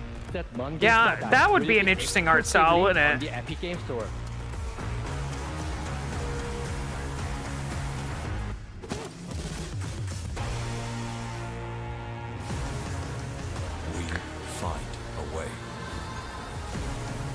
Has it been an hour already? How long is this presentation, by the way, chat?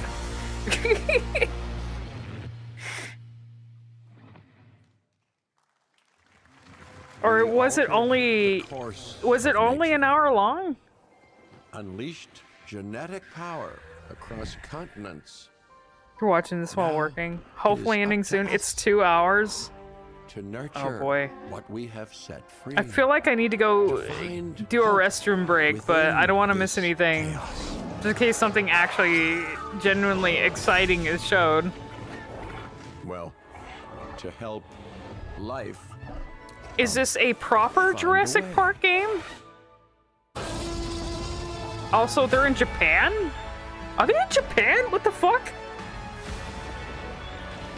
Or you can just choose, or there's just different locations around the world where you can have a Jurassic Park. This looks cool. These are inaccurate. Where's the feathers? It's just another sim game. Huh. Okay.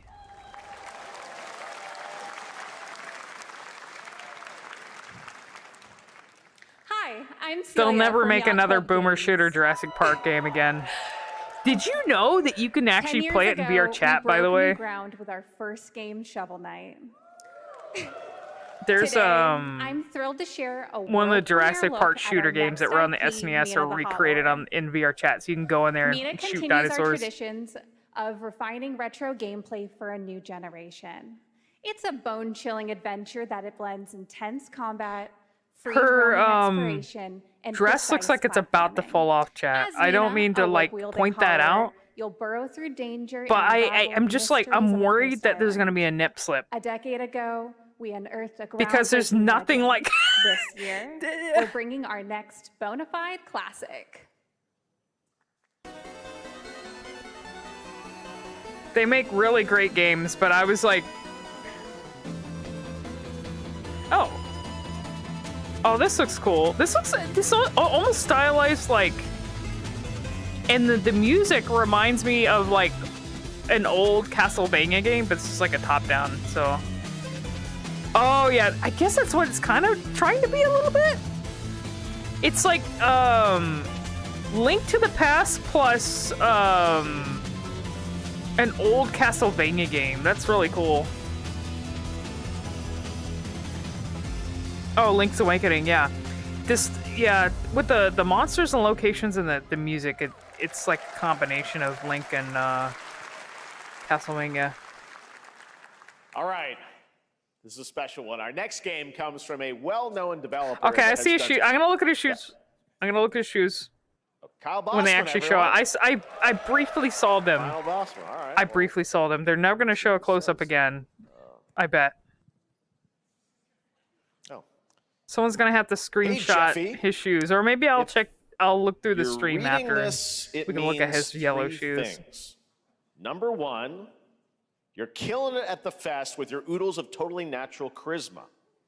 Debatable. B, I'm at your house playing long darts with the fam. And 3, you're gonna do me a solid Speaking and of skip that pee-pee. Silk Song trailer, so you can pick my to piss real revolutionary quick, VR chat. gaming venture that will shock the I will industry be back. probably. I will A be wet back. one on the Okay. Can I lips, speed comma, piss? I think I can wait. speed piss, so I'll be right back. All Let me right, know let's if I take a miss look. anything. Let me know. Ooh, Red Band trailer. Hell yeah. Handcrafted with cuddles by the Merc with a MetaQuest. Kick back and bask in the glory of gaming's first quintuple egg tropical farming sim experience. Oh, hi, new friend. Oh, yeah! Escape the turd burger of late-stage capitalism and enter a world of VR magic and wonder. You'll care for exotic pets, the elderly, and this fucking thing with hip-hop Satan. Oh, hi, don't worry, he's a fascist. He deserves this big time. This guy's a total dick. What the hell? Who designed this shit? I wiped my ass on this first. You're welcome. See, I can speed piss and wash my hands very quickly in like a minute. All your dreams of being inside me come true in VR. What is this? VR? Is this a Quest game? Well, Spider-Man gets I have a insomnia. Quest headset, but it's just a backup to my index, so I'm not really Is that weird? interested in playing any Quest specific games. Maybe Resident Evil 4, but even then, Meh. Damn, that was fast.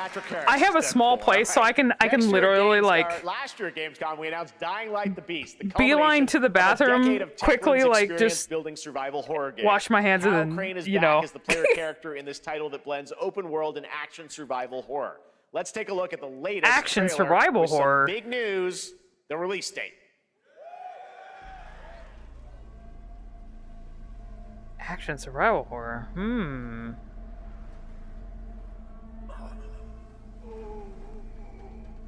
With zombies, huh? Well, it's not Resident Evil because that's I don't know who that dev is. He's a narcissistic sociopath. He's experimenting on humans like they're lab rats. Oh, didn't I say? Oh, I wish I'd see a Resident Evil like. God only knows what the Baron's planning to do with those monsters. This looks like a Resident Evil game, but it's not. So it's another like it's a first-person Resident Evil like game though. Well, I guess I got my wish. Oh, it's Dying Light?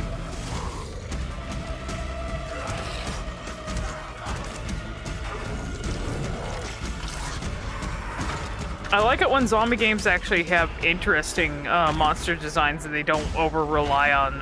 oh, there's parkour? Okay. When they're not like overly reliant on just zombies themselves. I like when there's actual cool monsters. That fucker will pay for what he did to me. All the years he took from me. All the agony he put me through. You want revenge? Damn right I do!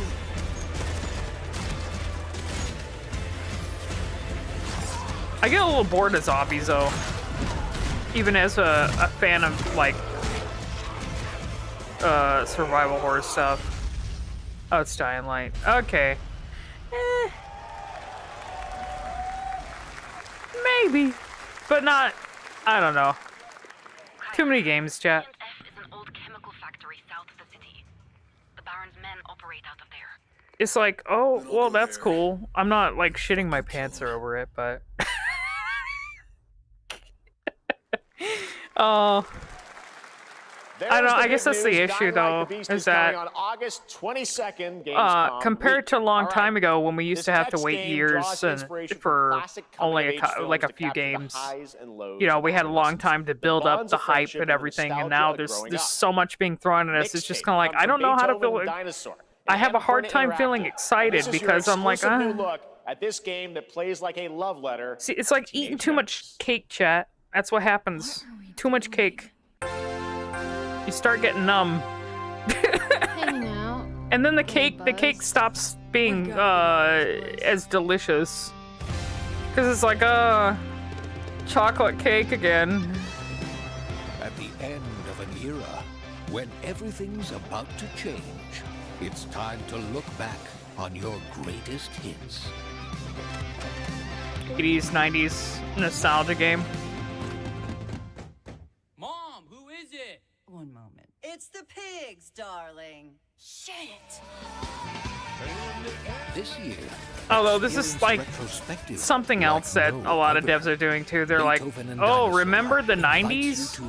And then it's like a life sim type game. One last night together before school. Thing is I would like a game like this, but then all of a sudden there's like something fucked up that happens, like an apocalypse or something, or monsters.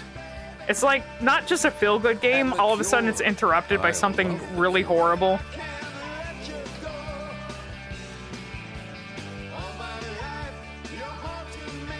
Experience it for yourself. That's the only way you'll get me interested in a game like this. Nothing. There's actually like horror. Suddenly aliens. Because that's the thing, like there was a lot of good horror movies that also did the cheesy 80s 90s shit. So like combine them both. This looks like I'm just gonna call this now, this looks like something that's like a Heroes game where you play as different specific characters and you fight things. There is no escaping them. I love romanticizing something that never existed. That is why we must end you. Right here and now. On your guard. Yeah, I mean, how many of these have we seen? I'm so numb.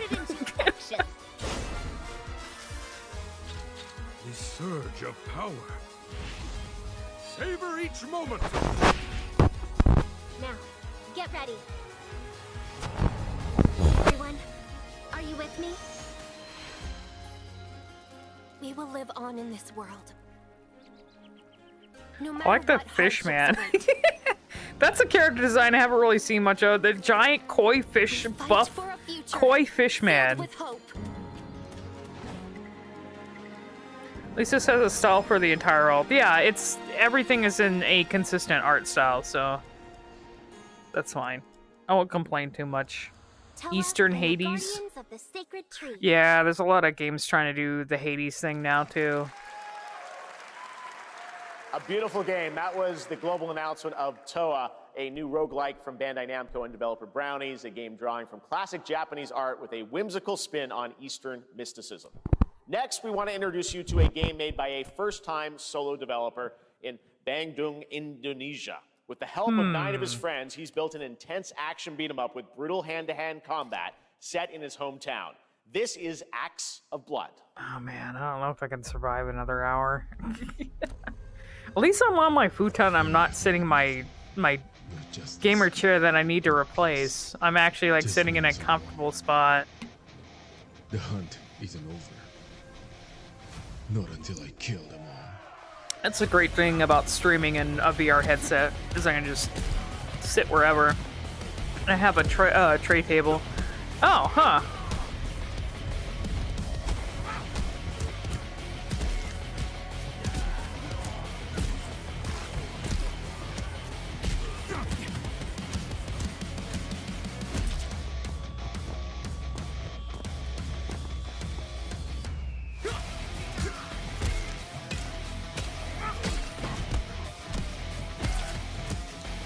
Those are the Hong Kong GTA game. There's also stuff like Sleeping Dogs and True Crime. Those series of games where there's... This is like Sifu.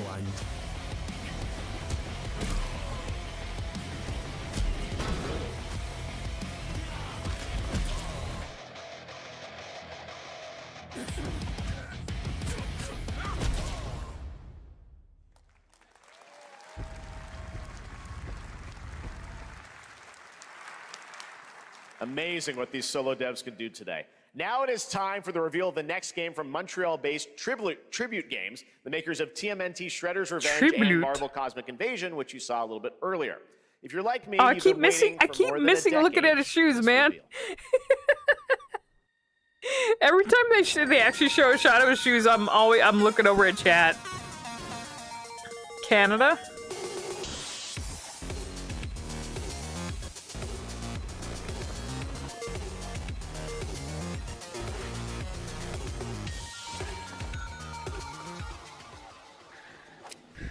Oh, this looks like, what the fuck is the name of that, that style? Oh, what is it? Oh, Scott Pilgrim, yeah.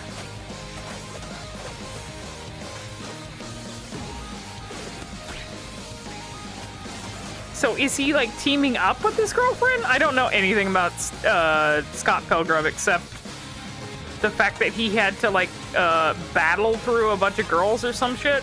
Or a bunch of guys, I don't remember.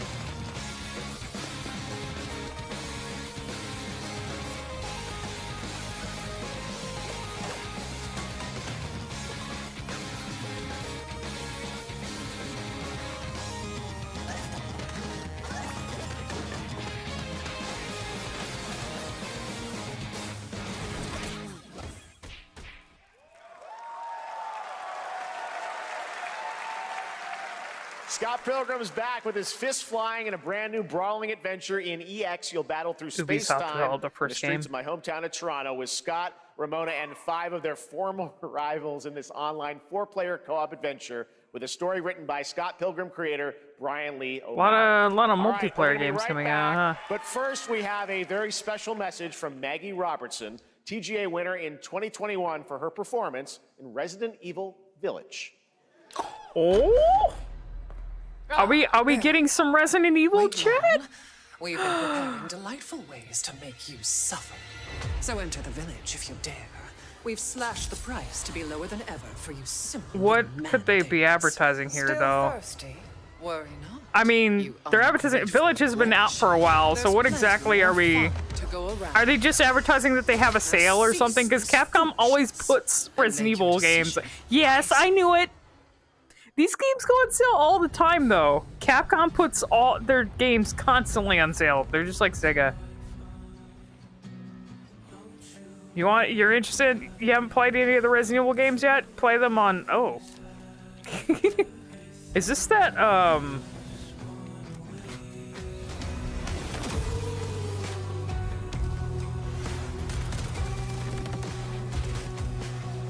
But yeah, their games are constantly going on sale, so they want funding for the next game.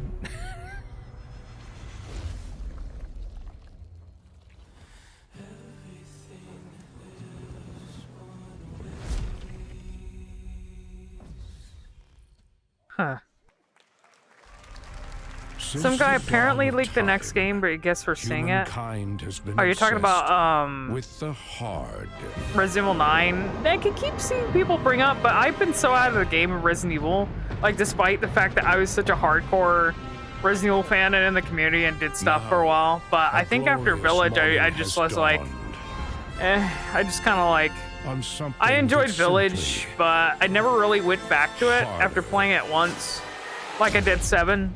I played 7 like repeatedly. New Scum.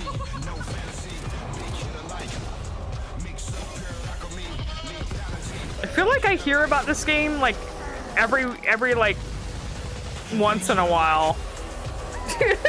Somehow Scum has returned. Your hard just got harder. But yeah, there's rumors of Resident Evil 9, and I used to be so on top of Resident Evil, like when the trailers were, when they had teasers and all the theories in the forums, and it was such a big thing for me. But now I'm just like, I don't really stay on top of it anymore. I guess I guess I got fatigued from it. Like, I enjoyed Village, but it doesn't excite me like it used to, so.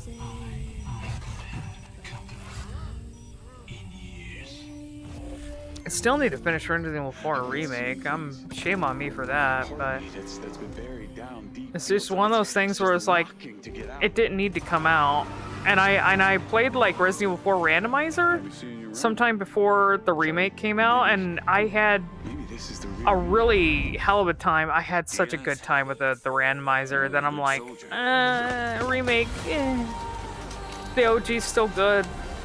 Don't need a remake. So I'm just like a jaded fuck when it comes to Resident Evil, I guess. What is this now? Chat, a lot of stuff is just like blending in for me.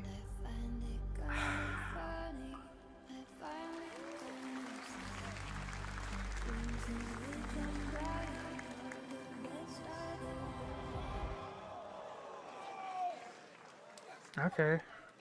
Hi everyone, I'm Hakan Abrak, CEO of Agent-RedJackal. We can't wait for you to discover Mindside when it launches on June the 10th from Build a Rocket Boy. I'm feeling kind of hungry. I want to go. I have like a nut bar.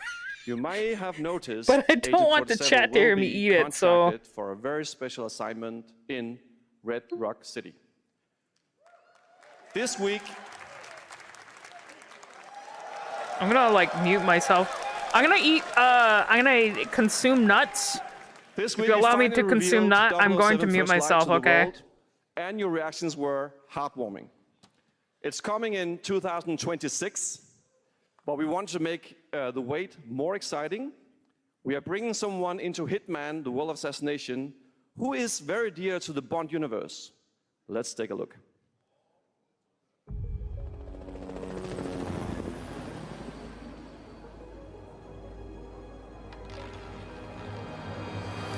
target is the elusive shadow banker, known only as Le Chiffre, a financial mastermind with suspected. I'm just gonna say they already just showed this at the a high-stake poker game at the Casino the PlayStation State of Play, by the way. If anyone watched that, like, was it yesterday? These people for a reason. So we've already, if you watch that, you've already seen this, or I've already seen this. So basically, new Bond game. So, but I don't know how people feel about it. I don't know about the newcomer, Mr. So Smith, though. He's the only wild card. Well, this is turning into an interesting evening. Welcome to the VIP room here at the Casino Monarchique. Reaper. Unusual name. Names are for friends. Wouldn't you agree, Mr. Le Chiffre?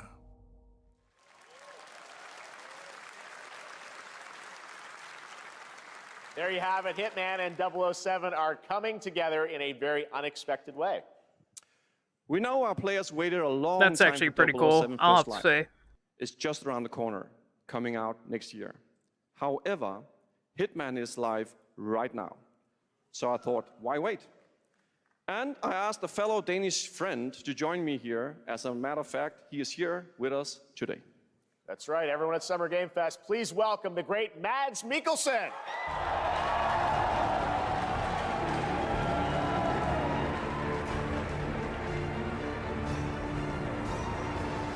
Good to see you, Mads. Thank you for joining us, and thanks for coming to Summer Game Fest.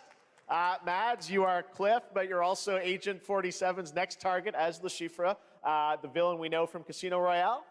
Yep, that's it. And you know, this is I've always had a deep love for this character. It's a role that means a Wait, lot how do to you me pronounce his because of name? A lot of reasons. So when Haggard gave me the chance to step into the shoots of Le Chiffre once again, I did not hesitate for 1 second. But this time is a little different. He's more confident. I'm done consuming nut now. He's dangerous. He's not just a brilliant mind hiding behind a desk. He's the nut was visceral, unpredictable, and ruthless. And let's just say this time he doesn't outsource the violence anymore.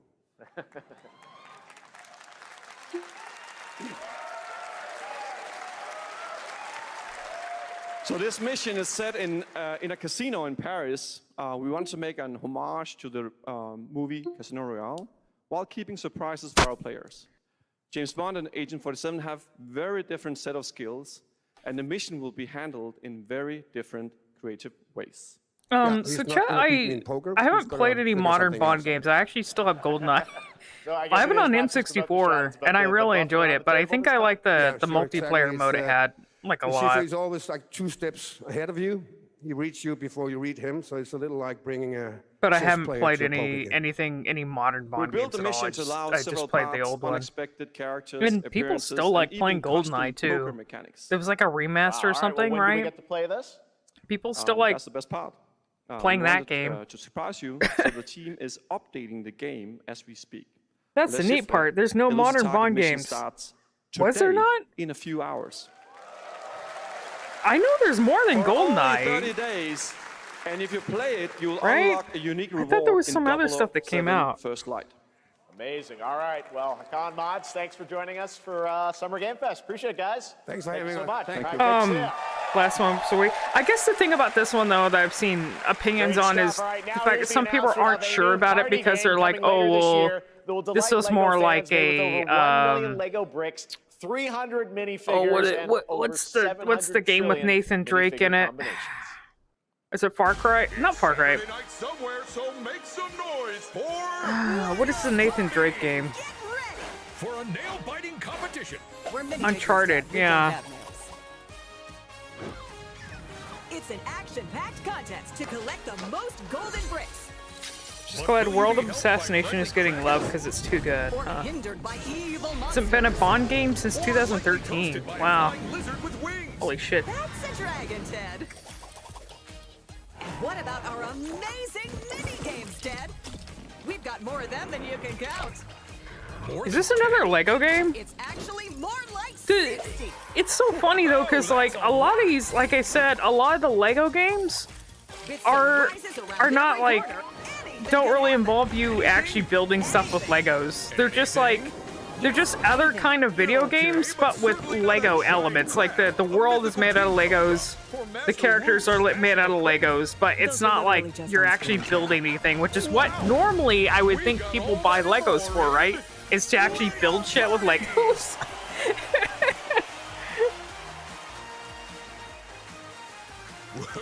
The Lego Minecraft game failed? Really?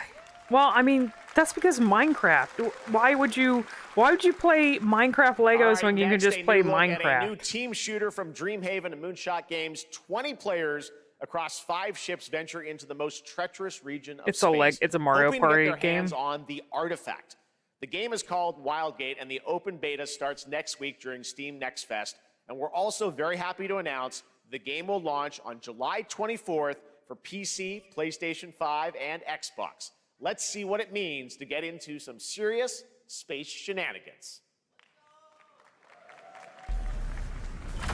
I don't want space games unless they're horror. I don't care. Danger.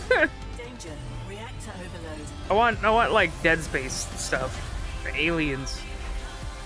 Otherwise I just don't have any interest at all. Or Doom. Yeah. Yep, Doom. Yeah, I played, I think I mentioned, well, I may have mentioned the server that I played the Doom games, but I've only played up to 3, and 3 takes place in a spaceship. I don't remember 1 and 2, like, I know 3 very specifically is more horror-leaning, like, it feels more survival horror-esque, which some people like and some people don't, because a lot of people prefer the fast-paced Doom games, so... 1 and 2 jump areas. I'm proud to reveal to you the next game from Toronto-based Drinkbox Studios, the team behind the Guacamelee series and Nobody Saves the World. They're making a full 3D game that can be played alone or with a friend in co-op. You can find out more during Day of the Devs right after the show. Well, I guess Canadians are eating good, huh? Here is the global reveal Canadian devs. of Blighted. Looking over this decaying world, one can only wonder, how did it all come to this? It began with the ancient rituals, the dead buried with a seed from the trees of memory. Well, we already have an interesting art style. Saw the lives they lived and passed their knowledge to future generations until Sorcisto, in his lust for power, consumed the brains of the living, spreading this blight. You harbor it too, I see. Oh, it's like a Hades-like? Is that what this is? Yeah. Well, the one thing that's cool about a lot of the games that people are making like this is they're trying to, you know, Hades is based on like lore, like mythology and like Greek and Roman mythology. So based on what I saw early in this, like how they had this like tribe and everything, people can kind of do like what Hades is doing and have their Hades like based on a different country's mythology or lore if they want to. There is more Blighted Horse coming up spider? right after the Yeah, the show, horse Day of spider the looked Devs. cool. All right, next is a first-person survival action horror game from Team Clout. It's a new team of 50 with founders in Canada and Armenia. They partnered with the new Munfish Powerhouse label to bring this insane Unreal Engine 5 game to life with unpredictable monsters and visceral dismemberment. Here is your first look. We'll see. We'll see. Wait, it's the studio again? Munfish.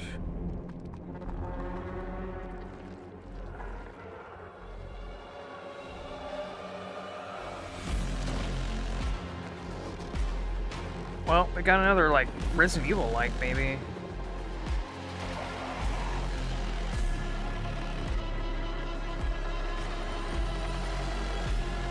See, Vampire Survivors inspired lots of games for small devs, but Hades is getting copied by devs who can afford marketing. Yeah.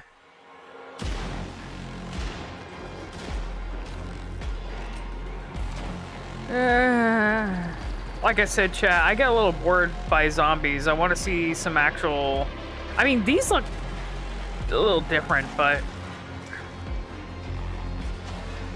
See, that fucking thing just looks like a regenerator from Resident Evil. Ooh. Okay. But yeah, I get kind of bored of zombies. Like, I want to see some actual... Well, that has a giant zombie, so...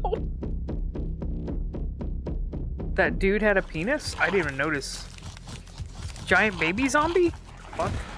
Oh, baby zombies. You don't see baby zombies that often. What the fuck? Poor little babies. All right, Mecha Break is one of 2025's Yeah, most anticipated not everyone has the shooters, balls with to its have previous zombie beta amassing babies over 300,000 in their current players on zombie Steam games. What the and fuck? 3 million players in total. In this game, you That was explore just a regular sci-fi baby. universe and pilot powerful mechs with immersive aerial and ground combat.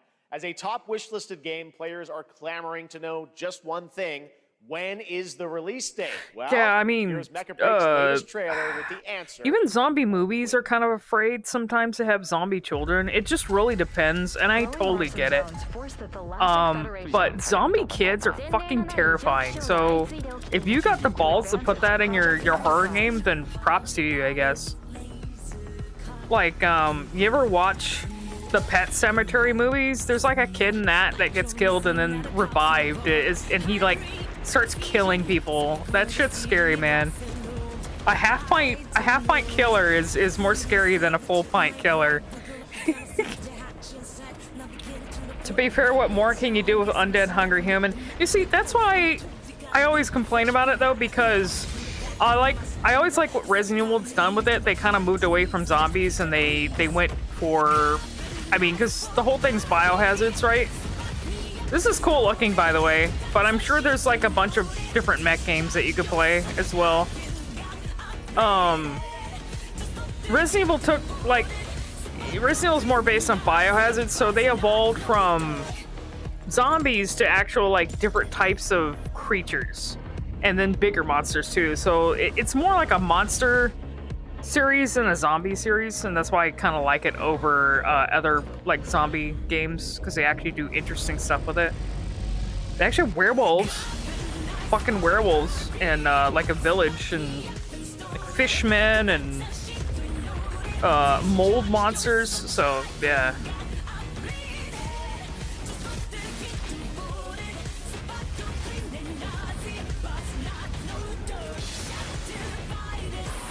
It's like a Battlefield mecha game with objectives.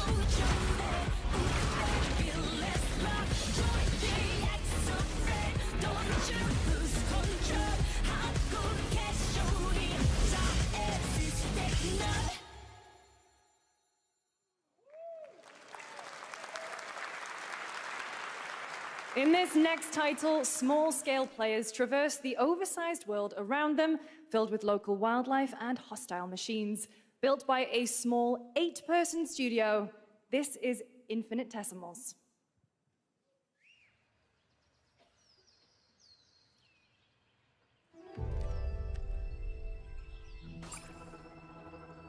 Mechanicals approaching.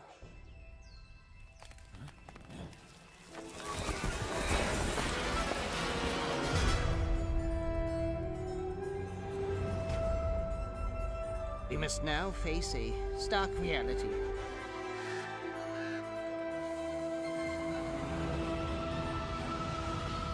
The industrial civilization we were expecting to join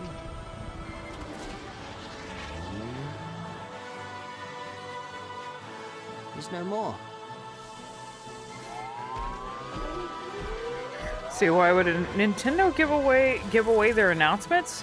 Is this supposed to be coming out to Switch as well? Switch 2? Yeah, this is cool. You're actually playing as, like, small fellas. Whatever it takes, we find a way.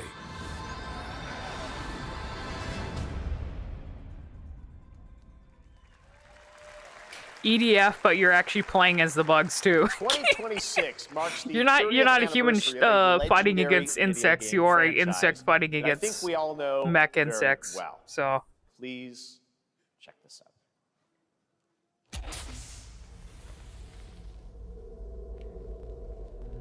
Happy birthday to you. Oh shit! Wait a minute. Happy birthday to you. Happy birthday. Happy birthday. Okay, question. Happy birthday to you. What are we doing, Capcom? Special message from Takeuchi-san. Are we teasing a new main line, or? 皆様のおかげでバイオハザードも30周年を迎えることができました。 What あ are り you がとう guys ござい up ま to? す。さて、お待たせしているバイオハザードの最新作なんですが、もう少しだけ。Oh, if it's called Veronica, I'm gonna lose my shit. But I have words about that too. それでは、これからもバイオハザードシリーズよろしくお願いい Because たします。 Code Veronica is the one that needs it. Code Veronica should have been remade before. Oh, god damn it! Did you fucking? Oh! Thank you, Takeuchi-san, for that very special message. We cannot wait for when the time is right to share more leading into the anniversary of Resident Evil. Now It's not the anniversary yet. That's why. You know what they're gonna do? They're going to have their Capcom has their own directs, so they'll do it during their own direct, I think. Are there any other game shows, or are they gonna wait? Maybe TDS? Oh, this is Street Fighter, right?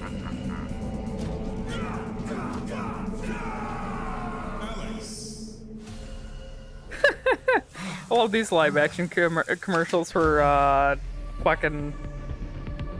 Oh no! I can't. Wait a minute. No.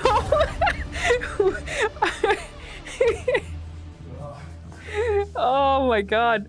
Oh, I'm having whiplash here, chat. Capcom just blue balled me on Resident Evil, and then we have this unhinged Street Fighter commercial.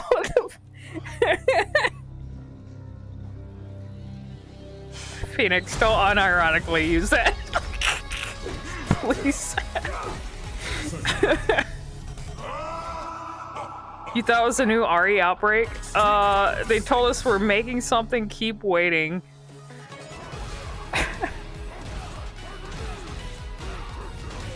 Amazing commercial, good job, Capcom. Okay, I'm still reeling for the fact that we didn't get at anything actually Resident Evil yet. They're just saying, by the way, we're still working on something.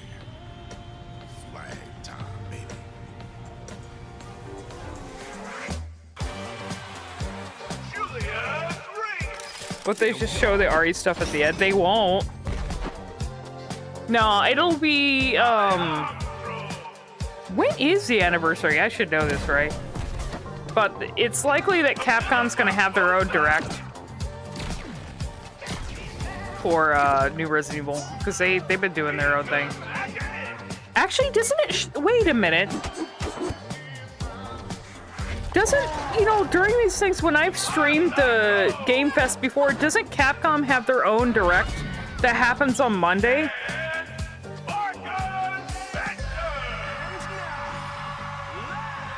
Because they've normally had, like, their own thing that happens after this event is done. So, it might be then that they show it. So I'm gonna have to be live for that. Also, yeah, you guys are saying this looks like a Team Fortress-like? But it's not actually Valve, is it? It's something that wants to be like Team Fortress, but it's not actually.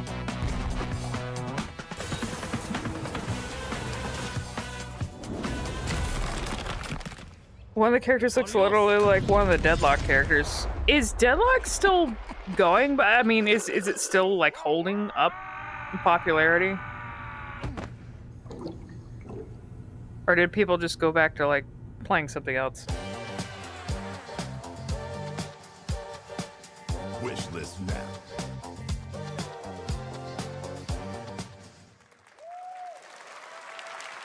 That was Last Flag, a new online action game from the new indie studio Night Forgot Street Deadlock Games, which existed. is the ultimate game of capture the flag. March 22nd, 2026 is the 30th. Will be starting later this year. Well, shit. Maybe Next, we have Capcom a is gonna beautiful blue new ball us trailer until for a then. Souls-like action RPG game developed in Souls-like China by action Lenzi, RPG. Wuchang Well, I'm Fallen just... Feathers, which is launching on July 24th Here's a look.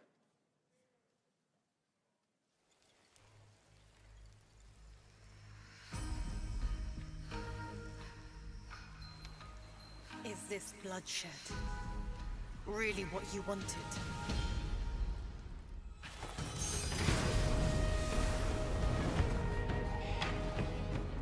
Fate is all set in stone. Did you know I could write backwards, chat? Because that's the only way I'm able to do that. Or is it appearing backwards on stream? I don't know.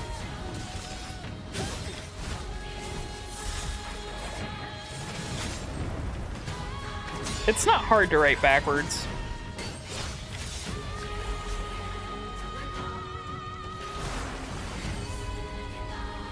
The only thing I have trouble with is S's.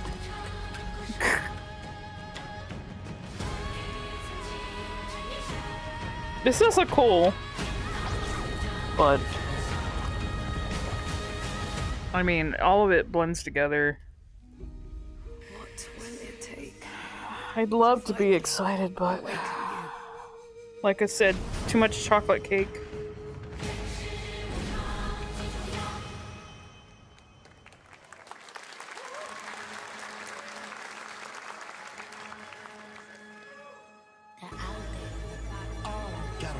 This is what we gotta protect. We cannot choose when people's dreams get snatched up out here.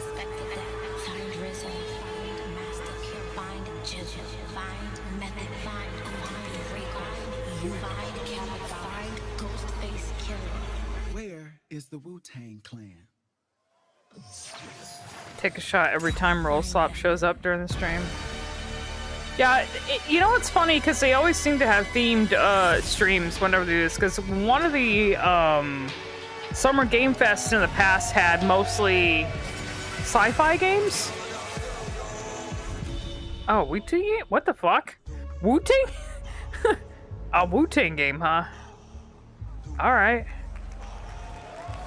Wu-Tang's still kicking around, I guess.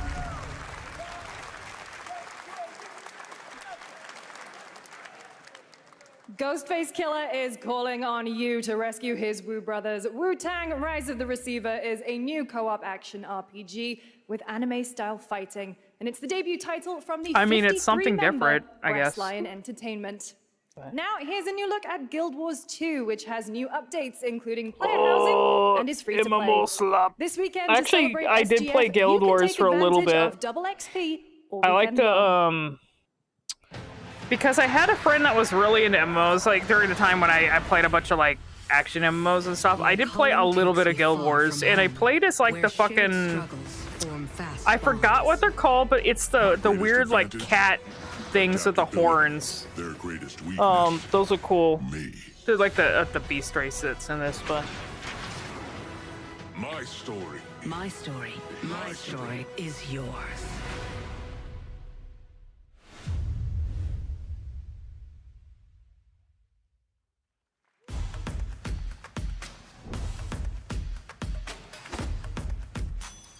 But yeah, I don't do MMOs really anymore. It's just, I can't justify investing the time.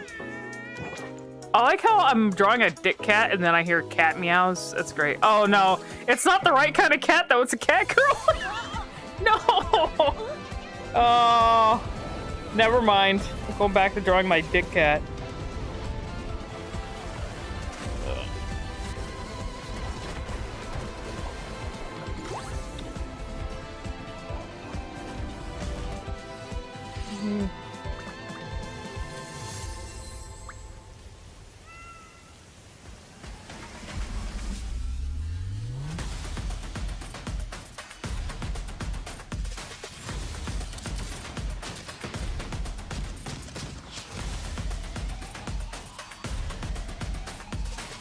Can't keep up with this stuff, yeah.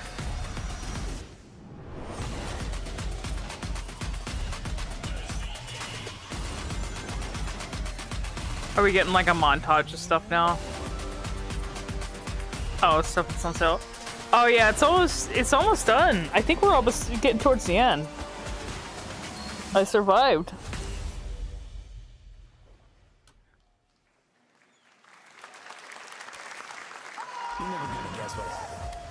Are we gonna have like one final big teaser at the end?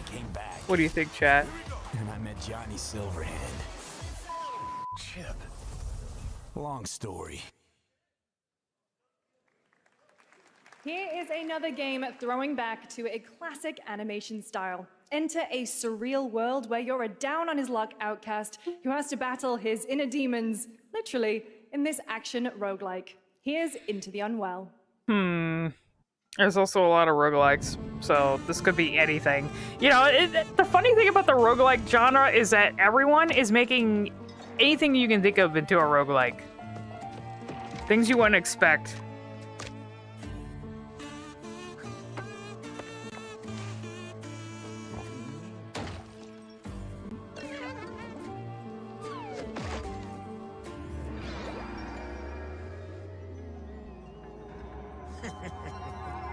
Another relapse, huh?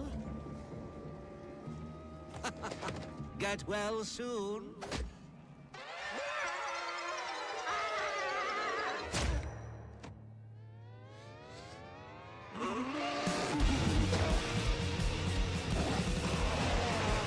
Maybe it's too much for someone like you. Okay, so it's a Hades-like, I guess. We got another Hades-like here. It won't always be so easy.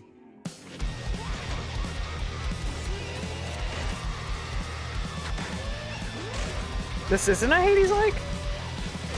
Oh, okay, never mind. I now see, like, it's just when they open it up with the combat, but it looks like you're actually traversing different areas. It's like Conquer?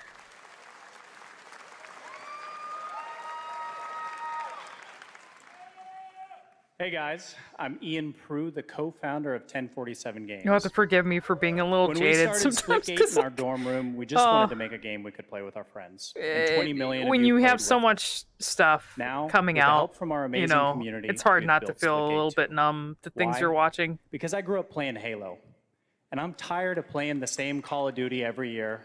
And I wish we could have Titanfall 3.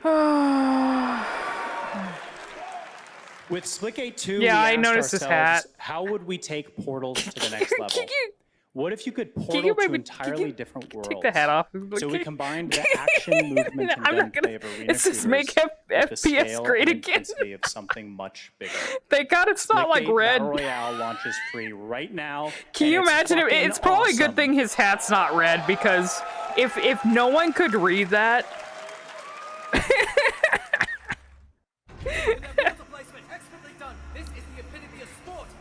Is this actually supposed to be good, chat? Because I don't know.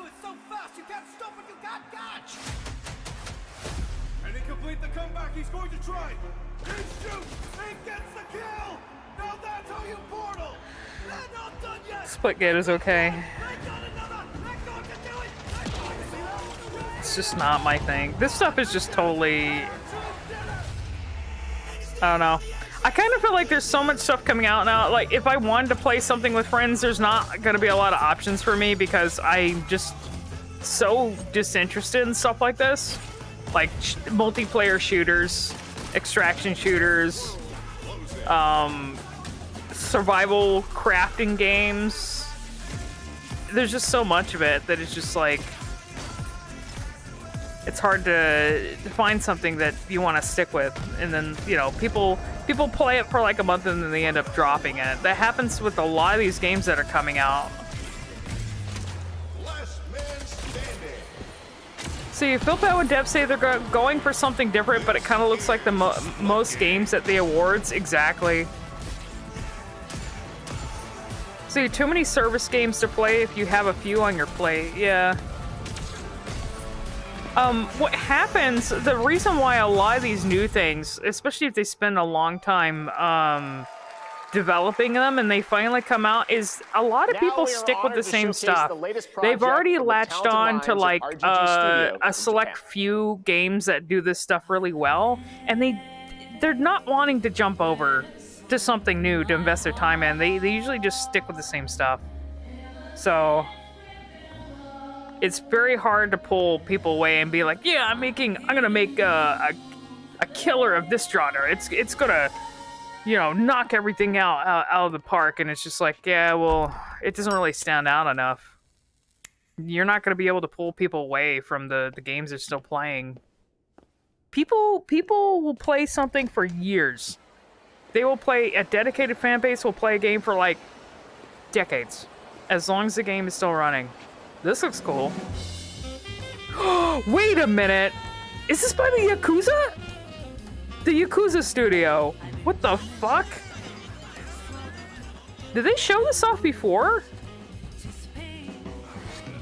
Well, since I'm getting into Yakuza games now, it's probably gonna take me a while to get through them, but, and this is like a non, I'm assuming this isn't going to be a Yakuza game. This might be like another spin-off type thing.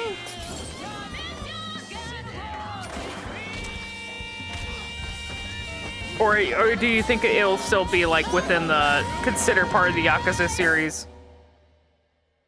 Got a name? Mako? Daito. Daito. A Jap then, huh? Don't I look like one? You're not? So, what are you then? Sana.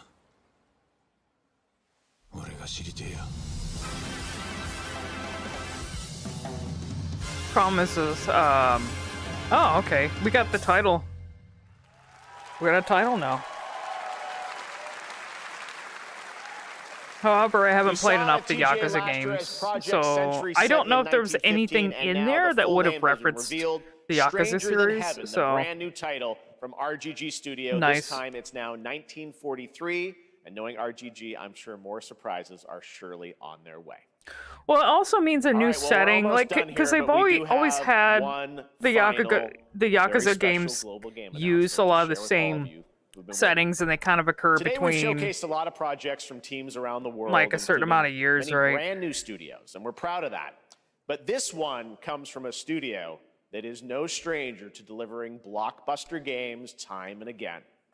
When I first got a glimpse at this project last summer, I was absolutely blown away. All right, by the yeah. scale, scope, and You're ambition buttering of us this up. developer's It better vision. be something good. And while there are many places, really any I place still this game could have haven't been gotten a revealed, chance to really look we at are his so yellow deeply shoes. honored that It's we not get to Resident share it Evil. with the world It's not right going to be here Resident Evil. at They're not going to Summer show Game it now. Fest.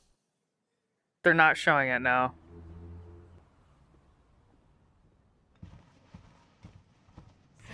Wait a minute. I'll hold my thoughts.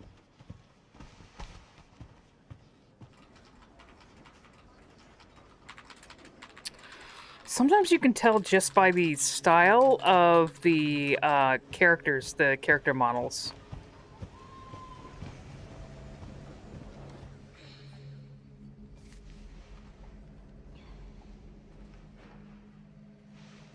This could be Capcom. Well, no, might not. It is a Japanese studio. This is going to be something made by a Japanese studio. I can tell by the character models. Grace Ashcroft, Yes? my office. Oh, coming.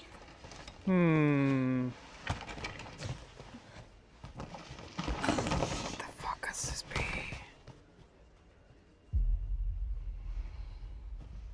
I don't think this is Death Stranding. If this is about the report you asked for yesterday, Wait a minute. It'll be ready in 3. No. This 2 might days, actually tops. Put a hold on be that for now. We found another body. One that exhibits the same pathology as the others we've been investigating. Now I need a good technical analyst on this. Okay.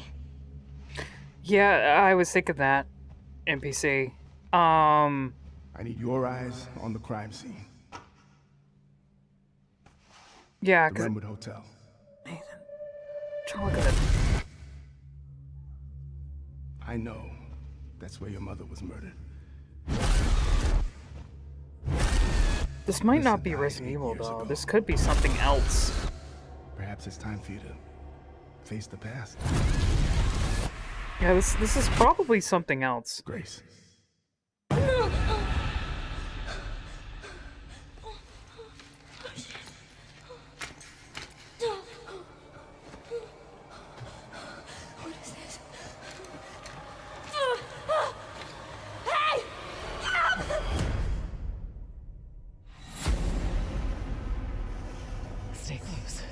it's something that is adjacent, I feel, but I don't know if it's like the third game in the Fungus trilogy of Resident Evil, because they're supposed to be making a last game related to the mold. Ashcroft.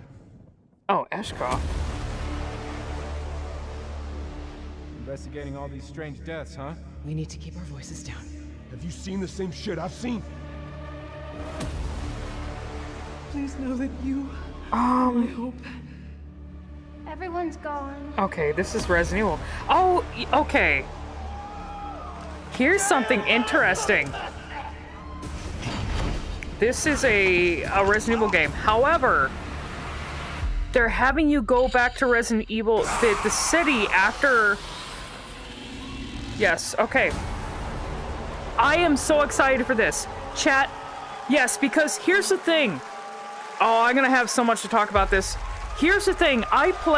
They've been playing around with the idea of going back into Raccoon City after it has been, the missiles that dropped. There you have it. Resident Evil Requiem. Because there is stuff that still goes on in the city after shit happened. So, Resident Evil oh Requiem my marks god. a bold shift for the franchise. Okay, yes, both I am in tone interested. and I'm gameplay, so and glad today's it's not reveal like a. isn't just about survival horror. Expect high stakes cinematic This is interesting. action too, with And much I'm kind more of to glad share you're soon not leading playing up to as its launch Ethan. on February Also, 27th, and also we have 2026. we finally get to play as a female Amazing. protagonist again. Thank you, Capcom. I'm That was happy an about amazing that. announcement.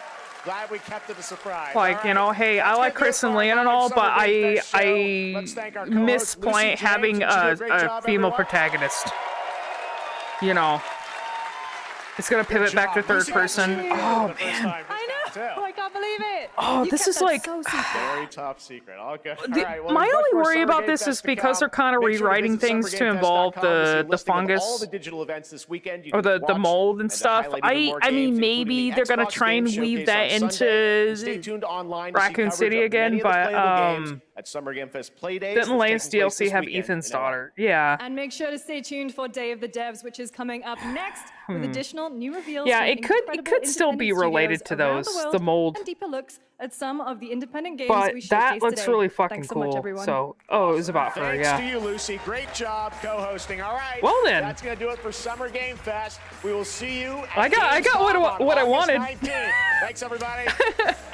I'm so glad. Like, I never. Okay, this is ending here. Let me lower the volume here. Here's the thing. Maybe I haven't stayed on top of like any side stuff that's come out for Resident Evil, but the thing is that I played. Oh my God, what is this? All right, I'm gonna lower this. Loud. Very loud here. All right. The thing is I played a mobile game for Resident Evil that was really good called Biohazard Clan Master, and there was a bunch of story stuff in that you could go through. A lot of it involved going back into Raccoon City, because there was a lot of like after it was cleared out and everything, and like, you know, long abandoned stuff. There's still weird shit happening in the city, and different like all these different like factions setting up stuff in the city. You still had like bio experiments going on. There was also like this supercomputer that was still like using data from Raccoon City and the stuff that happened prior to like create simulations. So it'll be interesting to see what they do with that game. But I guess I never expected them to just go back to it in the main line. I'm gonna just mute that because I don't care. Yeah, the thing is like, yeah, can we? No, I don't need this. I don't need this. we don't need this now. Okay, hold on. Let me. Where is? Okay, we can get rid of this chat here. Let me. Why is it showing? It's showing. Here, 1 second. I'm gonna fix my. Well, this shows. It's showing you, chat. Yeah, let me get rid of this big overlay. I'll just fix the camera here so we can... Yeah, let's talk about things now that we are done watching stuff. Give me a moment here. Okay. Well, that was interesting. What would you rate?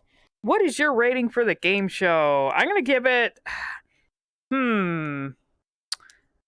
I almost want to give it the Resident Evil thing. Maybe made it a 9 out of 10, but maybe it's more 8. 8 out of. Oh, that's backwards. I don't know. There was a lot of interesting stuff. So let's see. 10. Okay. This 8. 8 out of 10, maybe? 7 out of 10, 6 out of 10. I guess it's gonna depend on your taste, huh? And then, yeah. So, totally unexpected for them to have a mainline Resident Evil actually go back to revisit Raccoon City, because that's only something that's been teased about in side games. I don't know if it's something that's been hinted in Resident Evil 8 or 7.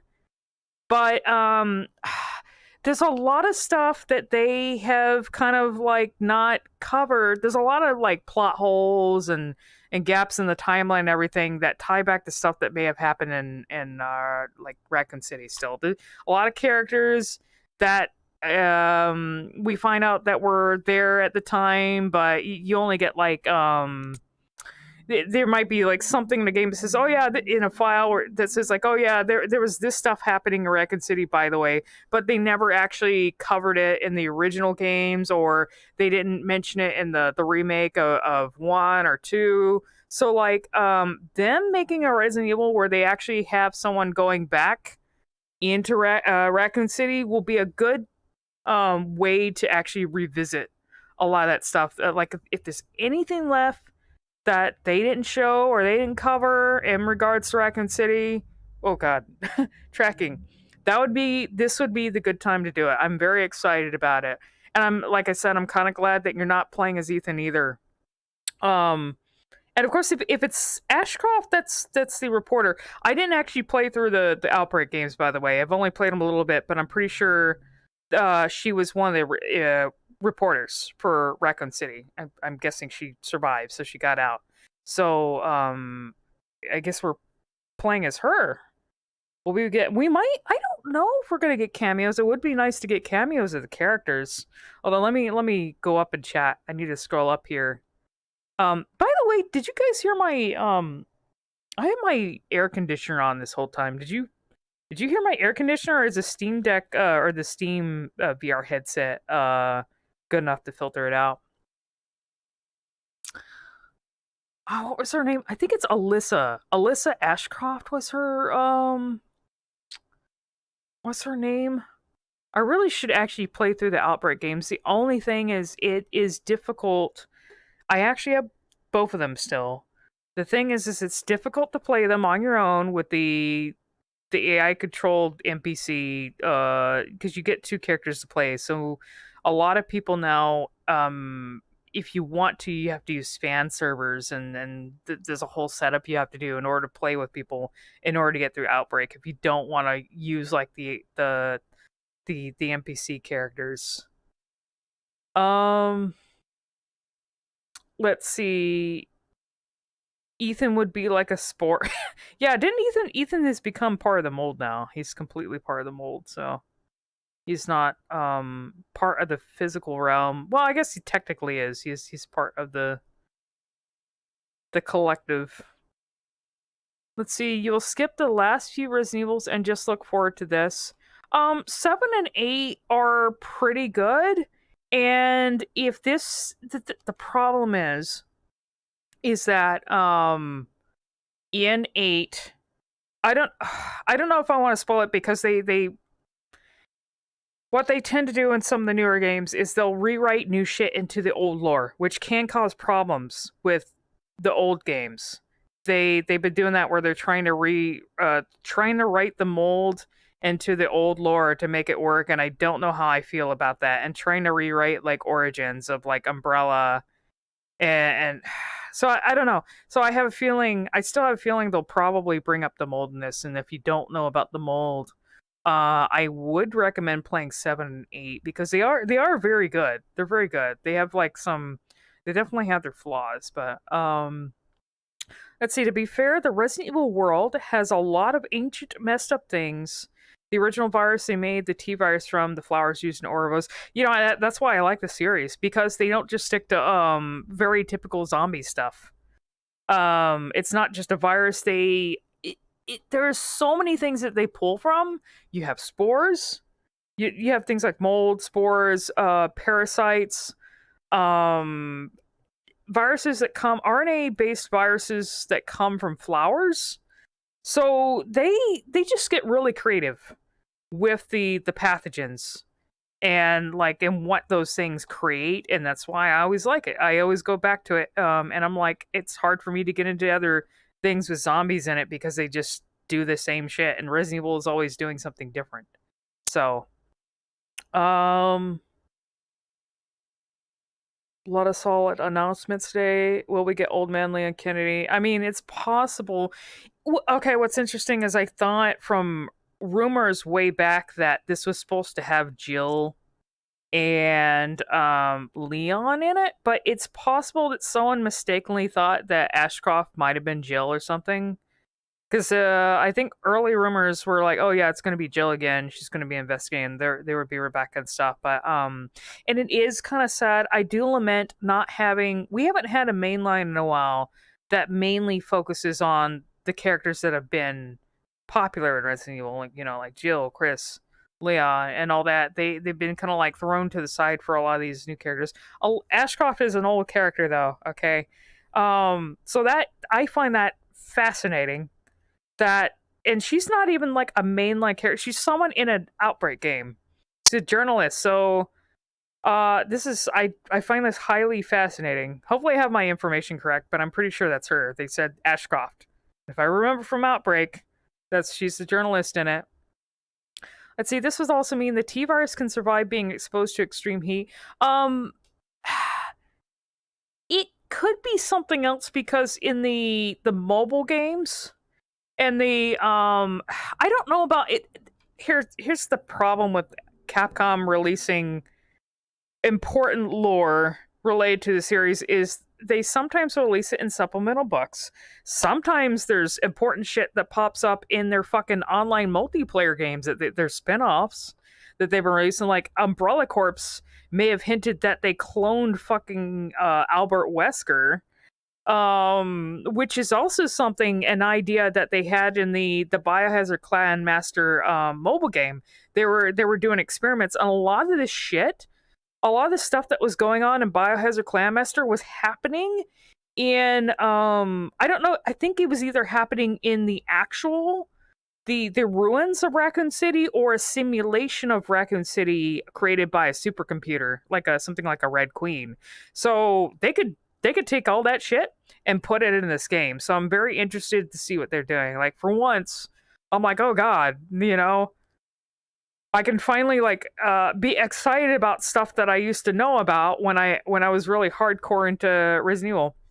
And also, yes, by having Alyssa, if that's Alyssa in this, that also means they're acknowledging Outbreak, which means maybe they're also working as like a side project, actually working on Outbreak, which is what people wanted instead of that. They've released a bunch of multiplayer games that flop, but they had that like one game where you can play as like someone that sets traps. Like you can play as the villain, or you can play as like a survivor. That game didn't last long. People were wanting them to make an Outbreak instead. So I don't know. Maybe they're just like testing the waters and testing like networking and the engine and stuff to see if like it would be good for Outbreak, make an Outbreak game. So current rumors are that it was going to have Leon, but a female protagonist seemed cool. Yeah, I like the female protagonists for Resident Evil. Like I said, Chris and Leon and all that are cool, but the female protagonist, the Resident Evil series has always had very cool, strong, like just awesome female protagonists. Like, they don't even have to make them overly sexy or anything like that. They're just really fucking cool. They've always been badass.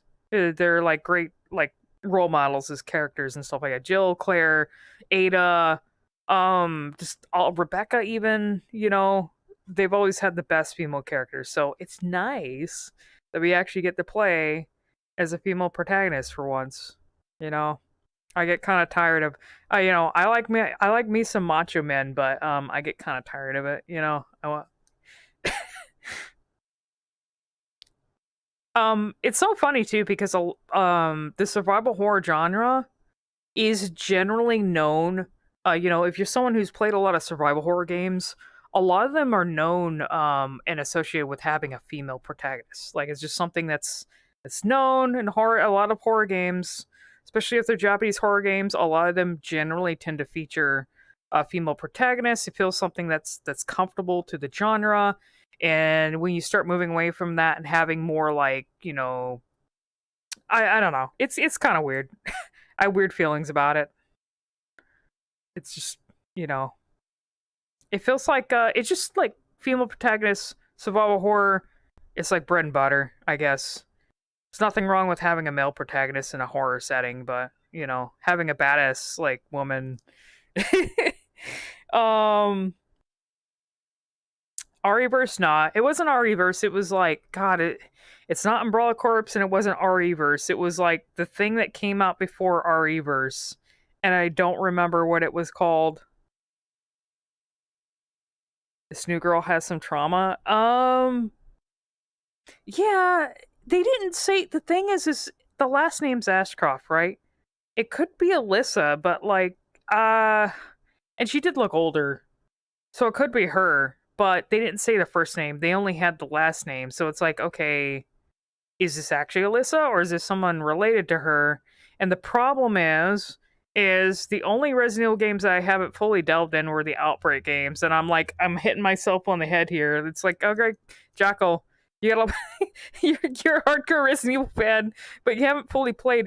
The problem with those is that they're cooperative Resident Evil games.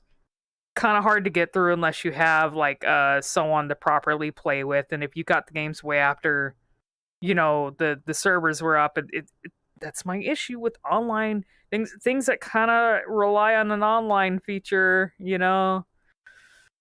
It's a problem. Thankfully the fans have servers and have a way for you to set it up to play with people, but even then, what if I don't want to play with people?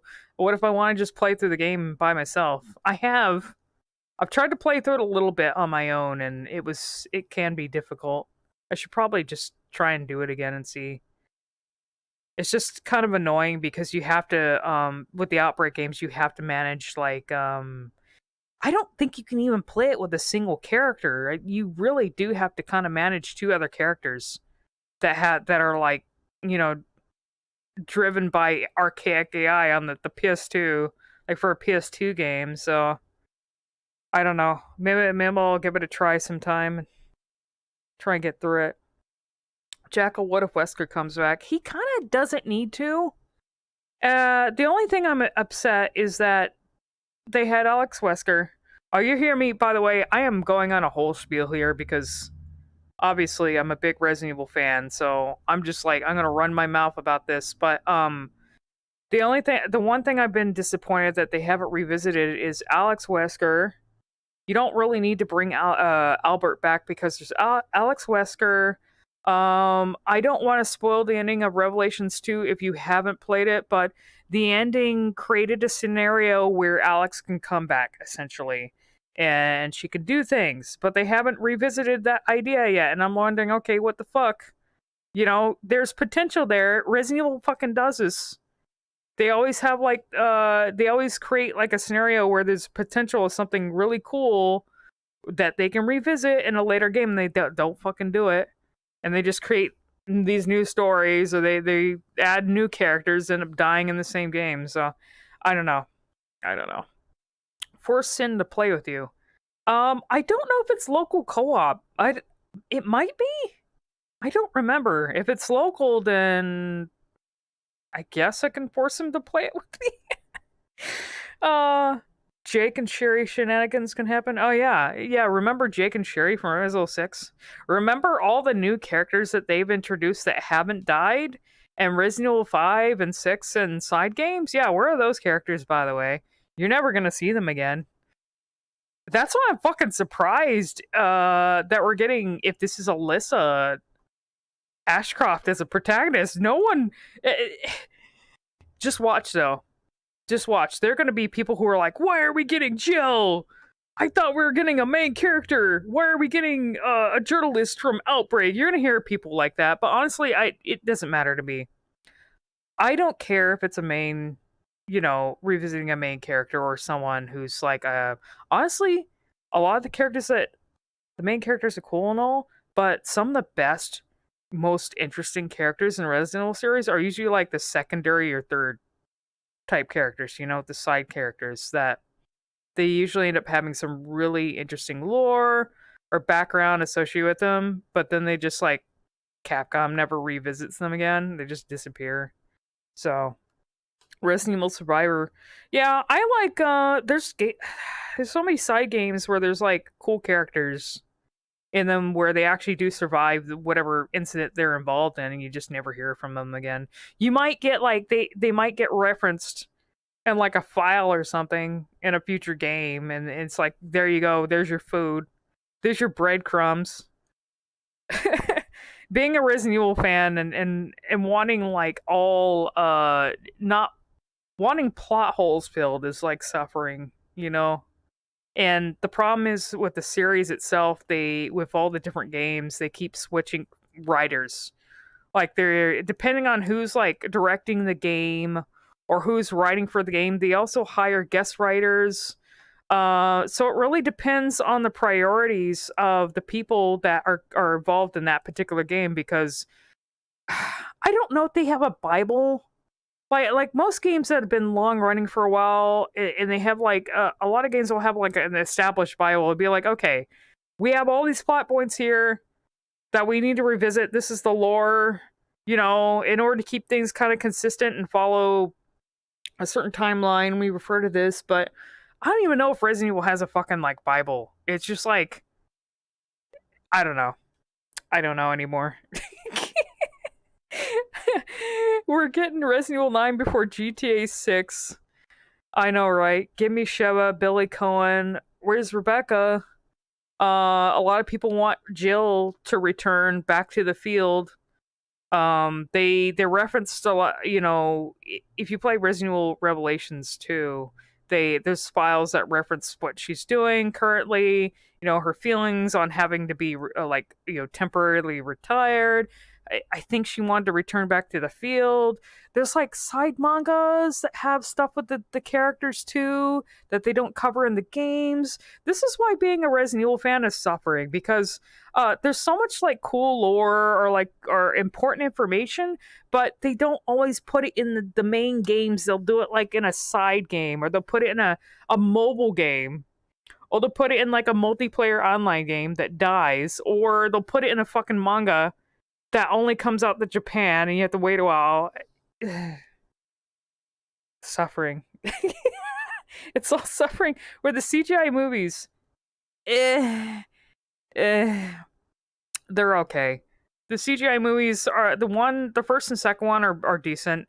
After that, pretty bad. There's also, that's another thing too. You want important lore tied to the games? You want some plot holes like explained? Oh yeah, you gotta watch the CGI movies. Cause there's some very important shit hidden in those, even if the CGI movies aren't that good. Good luck. Why do you think, oh god, we actually have like a ton of people. I don't even know if something important is hidden in Project X Zone. God. Because the Resident Evil characters are in that. I think in both of them too. The actual Capcom movies are mixed. Yeah, don't watch their live action ones, by the way. I just can't deal with this. This still planning to make live action Resident Evil stuff, and I just can't deal with it. I think there's supposed to be one. You can see why I get jaded and burned out of Resident Evil though, because like there's a point where I'm like, just stop, stop making flops. Or the mainline games are okay. They've been decent enough. Except for 6 maybe. We won't talk about 6. But the online games, the recent ones, the multiplayer online, they've been flops. They keep allowing people to make live action spin-offs that are like alternate universe and in this like really bad fan fiction. So, and then I hear that there's another, oh god, Arm, behave. I hear what is there going to be like 2 different like other Resident Evil movies or something? I can't keep up anymore with the live action stuff, and they're like, oh no, it's going to be good this time because this director's involved. And I'm just like, I don't care anymore. I only care about the games. Whatever's happening with the games, that's it. I don't care about the movies. If they're doing like alt universe stuff with the movies, I don't really give a shit because I just want like more stuff explained and built upon in the actual canon universe of Resident Evil. I don't really care about anything else. So CGI movies were supposed to be eye bleach for live action. Yeah, they're better than the live action movies. I mean, you could still enjoy them. Let's see, so confused with that movie doing a revisit of Chris's plot from 6 with Leon. Yeah, I don't know. I don't know anymore. I don't know, chat. Alright. Well, that was certainly interesting. I was not expecting them to drop Resident Evil 9 at the end, but I thought they're gonna do it in Capcom Direct or something, but there it is. Thank you for tuning in. I appreciate it. You know what? I'm actually glad they showed Resident Evil 9 because I'm probably gonna put I know the live stream VOD is going on YouTube, but I'm probably gonna clip that out because I have not posted about anything Resident Evil on my YouTube channel in such a long fucking time, and I'm like, finally, I might have something to talk about. I mean, it would have been nice if it was like Code Veronica remake, because I would have a lot to talk about that, but we'll see. We'll see if they have anything under their sleeve later on. So, yeah, thank you guys for tuning in. It has been fun. I will see you later. By the way, I know I've been playing Yakuza 0 and like getting through that very slowly. I don't know when I'm gonna get to streaming that again. I'm having, because it's summer and I have health issues, the heat is making those issues worse. So lately I have been trying to sleep during the day and I'm only up like during the late hours. I'm basically becoming a vampire, but it's for my own good because otherwise it is so hard to like normally hurt. I'm okay today. I woke up early today to do Summer Game Fest, but I cannot like function properly with this heat. It makes my health problems worse. So basically I have to keep low during the day and sleep, and then like when it's really late at night, oh god. Tracking, please. I have to be awake and be productive. Because otherwise it's just been difficult. So that's also why I'm kind of on a social hiatus too, not doing as much stuff with people socially because I'm like, hey, I gotta be like asleep. So Jackal muscle era, yeah, I got into a slump and I think it's because of the heat. I was working out for a while and doing weight training and stuff like that, and all of a sudden my body's like, no you don't. You're gonna get into a slump, a really bad slump. So that's what happened. I'm sure I'll get back to it soon, but yeah, I can't deal with the heat, unfortunately. I have to live like a fish in the dark now. I have to stay moist and hydrated, and I cannot be out in the heat, in the sun. I have to stay in the dark. Oh, what an existence, man. Alright, at least I could do this, though. I'll get back to it, yeah. It's just the weather right now, so. Alright, you guys have a good one. Thanks for tuning in, and I'll see you later. Goodbye.